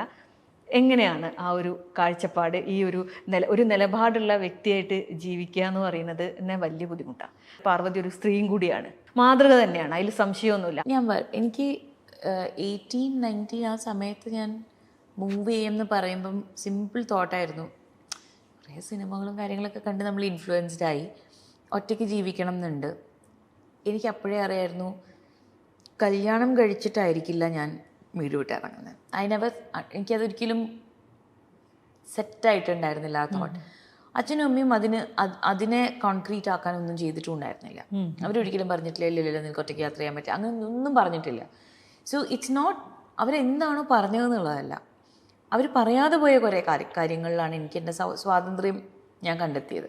പിന്നെ ചെറുപ്പം മുതലേ എന്ത് ചോദ്യം ഉണ്ടെങ്കിലും അച്ഛനോടും അമ്മേനോടും ഫ്രീ ആയിട്ട് ചോദിക്കാം എന്നുള്ളൊരു ഫ്രീഡം എനിക്കും എൻ്റെ ബ്രദറിനും അച്ഛനും അമ്മയും തന്നിട്ടുണ്ട്. അത് എന്തിനെ പറ്റിയിട്ടാണെങ്കിലും, ലവ് മാരേജ് എന്താണ്, അങ്ങനത്തെ ചോദ്യങ്ങൾ വരും. കുട്ടിയായിരിക്കുന്ന സമയത്തൊക്കെ എനിക്ക് അങ്ങനത്തെ ചോദ്യങ്ങൾ വരുമ്പോഴും എൻ്റെ അച്ഛൻ്റെ അമ്മയുടെ ഒരു ഫിലോസഫി എന്താണെന്ന് വെച്ച് കഴിഞ്ഞാൽ, കുട്ടികളാണ്, അവർ വളർന്നു വരികയാണ്, അവർ പുറത്ത് പോകരുത് ഇത് ചോദിക്കാൻ. സേഫായിട്ട് നമ്മളോട് ചോദിക്കാൻ നമ്മളെ പേടിയല്ല വേണ്ടത്, നമ്മൾ സുഹൃത്തുക്കളായിട്ട് നിൽക്കണം. ഒബ്വിയസ്ലി ഡിസിപ്ലിൻ ചെയ്യണം. പക്ഷേ അവർക്കൊരു വിഷമം വരുമ്പം അവർ അയ്യോ അച്ഛനോടും അമ്മയോടും പറയാൻ പറ്റില്ല, വേറെ എവിടെയെങ്കിലും പോയി ഇതിന് ഉത്തരം കണ്ടെത്താമെന്ന് വരരുത്. ആദ്യം അവർ നമ്മുടെ അടുത്ത് വരണം. ചിലപ്പോൾ നമ്മൾ ദേഷ്യം പിടിക്കുമായിരിക്കും, അവരെ ചിലപ്പോൾ ശകാരിക്കുമായിരിക്കും. പക്ഷേ അറ്റ് ദി എൻഡ് അവർക്ക് വേണ്ടി നമ്മൾ കൂടെ നിൽക്കും എന്നുള്ള ഒരു വിശ്വാസം എനിക്കും എൻ്റെ ബ്രദറിനും പണ്ട് മുതലേ അത് ഉള്ളത് കൊണ്ടാണ് എനിക്ക് തോന്നുന്നത് ഇത്രയും ഞാൻ കോൺഫിഡൻ്റ് ആവാൻ എനിക്ക് പറ്റിയത്. കാര്യം എനിക്ക് എന്തിനെ പറ്റിയിട്ട് വേണമെങ്കിലും anything in the world I can talk to my parents. അവർ കംഫർട്ടബിൾ ആവണമെന്നില്ല കേട്ടോ. അവർ ചിലപ്പോൾ ഇത് എന്തൊക്കെയാണ് ഇവിടെ ചോദിക്കുന്നതെന്ന് വല്ലതും ആയിരിക്കും. പക്ഷേ അതുപോലും എന്നെ നിർത്തിയിട്ടില്ല അവരുടെ അടുത്ത് ഈ കാര്യങ്ങൾ ചോദിക്കാം. അതുകൊണ്ട് ഞാൻ പെട്ടെന്ന് മൂവ് ഔട്ട് ചെയ്യാം, വീടെടുത്തിട്ട് മാറാമെന്ന് പറഞ്ഞപ്പോഴും നല്ല സങ്കടം ഉണ്ടായിരുന്നു അച്ഛനും അമ്മയ്ക്കും. അവർക്ക് പിന്നെ സൊസൈറ്റി സംഭവങ്ങളൊന്നുമല്ല, കല്യാണം കഴിച്ചിട്ട് പോയാൽ മതിയായിരുന്നു, ആൾക്കാർ അങ്ങനെയൊന്നുമല്ല. അവർക്കെന്ന് വെച്ചാൽ ഇത്രയും പെട്ടെന്ന് പോകണോ, 18-19 വയസ്സല്ലേ ആയിട്ടുള്ളൂ എന്നുള്ളതാണ്. പക്ഷെ എന്നാലും അവർ സപ്പോർട്ട് ചെയ്തു. പക്ഷെ അന്ന് മുതൽ ഇന്ന് വരെ ഇന്നും ഞാൻ അച്ഛനും അമ്മേനും മിനിമം 1 അല്ലെങ്കിൽ 3 തവണ വിളിക്കും എന്നുള്ളതാണ്. So it never that's the bond we have. പിന്നെ ഒരു സംഭവം എന്താണെന്ന് വെച്ച് കഴിഞ്ഞാൽ, I still M figuring it out. എങ്ങനെയാണ് ഇങ്ങനെ, ലൈക്ക് ഇതാണ് എൻ്റെ ഫിലോസഫി. ഇതിനു മുമ്പ് ഞാൻ പറഞ്ഞിട്ടുള്ളൊരു സംഭവം, പക്ഷെ അത് I think it's very important to say that. ചില സ്ഥലങ്ങളിൽ ചില തീരുമാനങ്ങൾ എടുക്കുമ്പോൾ, ചില ആൾക്കാരെ മീറ്റ് ചെയ്യുമ്പം നമ്മൾ ഇങ്ങനെ വലുതാവും, ചിലത് ചെയ്യുമ്പോൾ നമ്മൾ ചുരുങ്ങും. അപ്പം pay attention to your mind എന്നാണ് ഞാൻ എപ്പോഴും എന്നോട് പറയുന്നത്. ചില സ്ഥലത്ത് ചെല്ലുമ്പോൾ ചിലപ്പോൾ അത് ഇതാണ് ചെയ്യേണ്ടതെന്ന് നമ്മളോട് ചിലപ്പോൾ സൊസൈറ്റി പറയും, അല്ലെങ്കിൽ നമ്മൾ തന്നെ വിചാരിക്കും ഇത് ചെയ്താലല്ലേ നമുക്ക് കുറച്ച് പുരോഗമനം, നമ്മുടെ അറ്റ്ലീസ്റ്റ് കരിയർ ഗ്രോത്ത് ഉണ്ടാവും ചിലപ്പം. പക്ഷെ നമ്മൾ ഉള്ളിൻ്റെ ഉള്ളിൽ നമ്മൾ ചെറുതാവുകയാണ് ചെയ്യുന്നതെങ്കിൽ ലീവ്. അങ്ങനത്തെ ചോയ്സസ് ഉണ്ടാക്കുന്ന സത്യം പറഞ്ഞാൽ ഇപ്പോഴാണ് ലൈഫ് തുടങ്ങിയതെന്ന് എനിക്ക് ഫീൽ ചെയ്യാം. 19 തീരുമാനങ്ങൾ എടുത്തു, പല കാര്യങ്ങളും ചെയ്തു, അതിനുള്ള സപ്പോർട്ട് എനിക്ക് കിട്ടി. വളരെ മോശം ഇൻഫ്ലുവൻസസ് ഉണ്ടായിട്ടുണ്ടായിരുന്നു, വളരെ നല്ല ഇൻഫ്ലുവൻസസ് ഉണ്ടായിട്ടുണ്ടായിരുന്നു. ഒരുപാട് തെറ്റുകൾ ചെയ്തു. നമ്മളുടെ ഐഡൻറ്റിറ്റിയിലേക്ക് ഇങ്ങനെ തപ്പിയും തടഞ്ഞും ഓടിയും വീണും നടന്നും ഇപ്പോഴാണ് ഒരു ഇരുത്തം വന്നതെന്ന് എനിക്ക് ഫീൽ ചെയ്യാം. സോ എനിക്ക് എന്നിൽ നിന്ന് മാറി നിന്ന് എനിക്കൊരു വീക്ഷണം ഇല്ല എൻ്റെ ലൈഫിനെ പറ്റിയിട്ട്. ഇപ്പോൾ സനിതയ്ക്ക് എന്നെ കാണാൻ പറ്റുന്ന രീതിയിൽ എനിക്കില്ലല്ലോ, ഞാനിപ്പോൾ എൻ്റെ ജീവിച്ചങ്ങ് പോവുകയല്ലേ. സോ എൻ്റെ ഒരു തോട്ടിൽ ഇപ്പോഴാണ് ഞാൻ എൻ്റെ ഫുൾ ട്രൂത്തിൽ ശരിക്കും നിൽക്കാൻ തുടങ്ങിയത്. ഒരു രീതിയിലുള്ള കലർപ്പും ഒരു രീതിയിലുള്ള അഡ്ജസ്റ്റ്മെൻറ്റ്സും ഇല്ലാതെ. ഇപ്പം അങ്ങനെ വിട്ടു നിൽക്കുന്ന സമയത്ത് ഒരു സാമ്പത്തിക സ്വാതന്ത്ര്യം വളരെ പ്രധാനമാണ്. എന്തായിരുന്നു പാർവതി അഭിനയിച്ച് തുടങ്ങിയ ഒരു കാലമാണ്. ഈ അഭിനയത്തിലേക്ക് എത്തുന്നതും ആ ഒരു സ്വാതന്ത്ര്യത്തിന് വേണ്ടിയാണോ, അല്ലെങ്കിൽ അതൊരു പാഷനായിട്ട് വന്നതാണോ? അഭിനയം പാഷനായിട്ട് തുടങ്ങിയതാണ്. പിന്നെ ഒബ്വിയസ്ലി ഒരു ആക്ടർ എന്ന രീതിയിൽ നമുക്ക് സാധാരണ വേറെ ജോലികളിൽ ഇമ്മീഡിയറ്റ്ലി കിട്ടുന്ന ജോലികളെക്കാളും കുറച്ചും കൂടെ കൂടുതൽ പൈസ കിട്ടും എന്നുള്ള പ്രതീക്ഷ ഉണ്ടായിരുന്നു. അങ്ങനെ ആയിരുന്നില്ല ആദ്യത്തെ 7 വർഷം. അതിൽ ഏകദേശം ഒരു 1.5 വർഷം എനിക്ക് ഒരു ജോലിയും കിട്ടാത്തൊരു സമയം ഉണ്ടായിരുന്നു. ഇപ്പോൾ ഏകദേശം ഒരു 3 മാസം റെൻ്റൊന്നും കൊടുക്കാൻ പറ്റിയില്ല. ഞാനിങ്ങനെ തീരുമാനിച്ചൊക്കെ അഭിനയം നിർത്താം, പഠിക്കാൻ പോവാം, അച്ഛനോട് പറഞ്ഞിട്ട് ലോൺ ഏറ്റെടുത്ത് പുറം രാജ്യത്തിൽ ഇങ്ങനെ പഠിക്കാൻ പോവാം എന്ന് തീരുമാനിക്കുമ്പോഴാണ്, അതായത് 3 മാസത്തിൻ്റെ റെൻറ്റ് പെൻഡിങ് ആയിട്ട് നിൽക്കുകയാണ്. അങ്ങനെ നിൽക്കുന്ന സമയത്താണ് എനിക്ക് മരിയാൻ്റെ ഓഡീഷൻ കിട്ടുന്നത്. എന്നിട്ട് അതിൻ്റെ അഡ്വാൻസ് കിട്ടിയപ്പോൾ ആദ്യം തന്നെ പെട്ടെന്ന് റെൻ്റൊക്കെ കൊടുത്തടച്ച് ഓക്കെ ഇനി എനിക്ക് നിൽക്കാം. സോ സാമ്പത്തികമായിട്ട് ആദ്യത്തെ 7-8 വർഷം ഭയങ്കരമായിട്ട് അപ്പ് ആൻഡ് ഡൗൺ ആയിരുന്നു. കാര്യം കമേഴ്ഷ്യൽ സക്സസ് കിട്ടുമ്പോഴേ നമുക്ക് ഇത്രയും കിട്ടുള്ളൂ എന്നുള്ളൊരു സംഭവം ഉണ്ടായിരുന്നല്ലോ. So good thing is I think 17 Kiran T വിയിൽ ആങ്കറായിട്ട് ഞാൻ വന്ന സമയം. അപ്പം മുതൽ എനിക്ക് എന്താണോ കിട്ടിയ സാലറി ആയിട്ട് ഇറ്റ് വാസ് മൈ മണി. മനസ്സിലായില്ലേ? Obviously I keep in mind അച്ഛൻ്റെ അമ്മേൻ്റെയും കാര്യമൊക്കെ. പക്ഷെ എന്നാലും അവരൊരിക്കലും അതിനെ പറ്റിയിട്ട് എന്നോട് എന്താ ചെയ്യേണ്ടതെന്ന് പറയാൻ വന്നിട്ടില്ല. അപ്പം ഞാൻ തന്നെ ഇതേപോലെ തപ്പിയും തടഞ്ഞു വീണിട്ടാണ് എങ്ങനെയാണ് നമ്മൾ ഇൻഡിപെൻഡൻ്റ് ആയിട്ട് ഒരാൾക്ക് വേണ്ടി ജീവിക്കുന്നത് എങ്ങനെയാണെന്ന് മനസ്സിലാക്കിയത്. പക്ഷെ ഒരിക്കലും ഒരു സ്ത്രീ എന്ന രീതിയിലുള്ള അതൊരു ഇമ്പോർട്ടൻറ്റ് ഘടകമായിരുന്നു എന്നുള്ളത് ഞാൻ അപ്പോൾ റിയലൈസ് ചെയ്തില്ല. ഇൻഫാക്ട് 2-3 വർഷം മുമ്പാണ് ഞാൻ മനസ്സിലാക്കുന്നത് എത്ര പേർക്ക് ആ സ്വാതന്ത്ര്യം ഇല്ലാത്തത് കൊണ്ടാണ് അവർക്ക് അവരുടെ ഫുള്ള് പൊട്ടൻഷ്യലിൽ ജീവിക്കാൻ പറ്റാത്തതെന്ന് ഇപ്പോഴാണ് ഞാൻ മനസ്സിലാക്കുന്നത്. എനിക്കത് ബൈ ഡിഫോൾട്ട് കിട്ടി തുടങ്ങി. So I became very lucky like that. ആണും പെണ്ണും എന്ന ചിത്രത്തിൽ ഒരു ആന്തോളജി ചിത്രത്തിൽ രാച്ചിയമ്മ എന്നുള്ളൊരു റോള് ചെയ്തല്ലോ. അതിന് നന്നായി എന്ന് പറഞ്ഞവരും ഉണ്ട്, വിമർശനങ്ങളും ഉണ്ടായിരുന്നു വളരെയധികം. എങ്ങനെയാണ് ഈ ഇത്തരം വിമർശനങ്ങളെ കാണുന്നത്? വളരെ സിമ്പിളാണ്. I am fine with anything. ഇപ്പം എൻ്റെ പെർഫോമൻസ് ഇഷ്ടപ്പെടുന്നു എന്ന് പറയുന്നവരോടും ഇഷ്ടപ്പെട്ടില്ല എന്ന് പറയുന്നവരോടും എനിക്ക് ഒരേ രീതിയിലുള്ള കൃതജ്ഞതയാണ്, ഒരേ രീതിയിലുള്ള താങ്ക് യു. കാര്യം യു വാച്ച്ഡ് ഇറ്റ്. ആദ്യത്തെ ഫോം ഓഫ് ഇൻറ്ററാക്ഷൻ, എൻഗേജ്മെൻറ്റ് നിങ്ങളത് കണ്ടു എന്നുള്ളതാണ്. നിങ്ങളുടെ വിലപ്പെട്ട സമയമെടുത്ത് നിങ്ങൾ ആ സിനിമ കണ്ടു. നമ്മൾ തമ്മിലുള്ള ആ ഒരു ബന്ധം അവിടെ ഓൾറെഡി താങ്കളുടെ സൈഡിൽ നിന്ന് അത് റെസ്പെക്റ്റ് ചെയ്തു എന്നുള്ളതാണ്. അല്ലെങ്കിൽ അങ്ങനെ എനിക്കൊരു ഓപ്പർച്യൂണിറ്റി തന്നു, കണ്ടു നോക്കാം എന്നുള്ളൊരു സംഭവം. ഇപ്പം ഞാനിപ്പോൾ ചില പ്ലേസും സിനിമകളും കാണാൻ പോകുമ്പം ഞാനും നോക്കുമല്ലോ, പോസ്റ്റർ നോക്കും, ഇന്ന ആക്ടേഴ്സാണെന്ന് വിചാരിക്കും, കഥയുടെ രൂപം ഇതാണ്, ട്രെയിലർ കണ്ടു നോക്കും. എന്നിട്ട് ഞാൻ തീരുമാനിക്കുകയാണ് വീട്ടിലിരിക്കണോ സിനിമ പോയി കാണണോ എന്ന് തീരുമാനിക്കുന്ന പോലെ തന്നെയാണ് ഇമ്പോർട്ടൻ്റ് ആണ് ഈ പ്രേക്ഷകരുടെ എല്ലാവരുടെയും സമയം, അവരുടെ പൈസയും. അത് കഴിഞ്ഞിട്ട് അതൊരു ഇഷ്ടപ്പെടണം എന്ന് ഞാൻ വാശി പിടിക്കുന്നത് അൺഫെയർ ആണ്.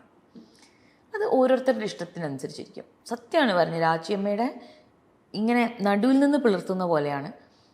50% ഫീഡ്ബാക്കും എന്നായിരുന്നു. 50% എനിക്ക് ഇത് ബോറായിട്ടാണ് പറഞ്ഞ് അഭിനയിച്ചതാണ്. അപ്പം എനിക്കെന്ന് വെച്ചാൽ രണ്ടും ശരിയാണേ. അതെ, കാര്യം അവരത് ഉൾക്കൊള്ളുന്നത് എങ്ങനെയാണെന്നുള്ളത് തെറ്റാണെന്ന് പറയാൻ ഞാൻ ആരാ?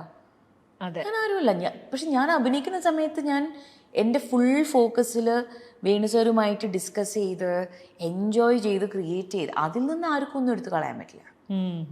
അത് എൻ്റെതാണ്. അത് ആ ഒരു എക്സ്പീരിയൻസും അതിൽ നിന്ന് എനിക്കും ആസിഫിനും വേണുസാറിനും എല്ലാവർക്കും കിട്ടിയ ഫുൾഫിൽമെൻറ്റ്, അത് അതിൻ്റെ ഭാഗത്ത് ഇങ്ങനെ അതിൻ്റെ പക്ഷത്ത് അത് കറക്റ്റായിട്ട് അവിടെ തന്നെ ഉണ്ടാവും. പക്ഷേ പ്രേക്ഷകരുടെ ഫീഡ്ബാക്ക് എന്ന് പറയുന്നത് അത് അവരുടെ അവകാശമാണ്. അഗൈൻ ബാറിങ് അവിടെ ഹെറാസ്മെൻറ്റും ക്യാരക്ടർ അസാസിനേഷനിലൊന്നും പോവാതെ അവൾ വളരെ ഈസി ആയിട്ട് അവർ പറയും that in work for me Parvathy എന്ന് പറഞ്ഞു കഴിഞ്ഞാൽ okay good, why did it not work for you? അത് ഇങ്ങനെ പിന്നെ അതിനകത്തെ എക്സ്പ്രഷൻ അല്ലെങ്കിൽ ആ ക്യാരക്ടറിൻ്റെ മറ്റേത് എനിക്ക് ഇഷ്ടപ്പെട്ടില്ല. ഓക്കെ, ബിക്കോസ് അതൊരു ഫാക്റ്റാണ്.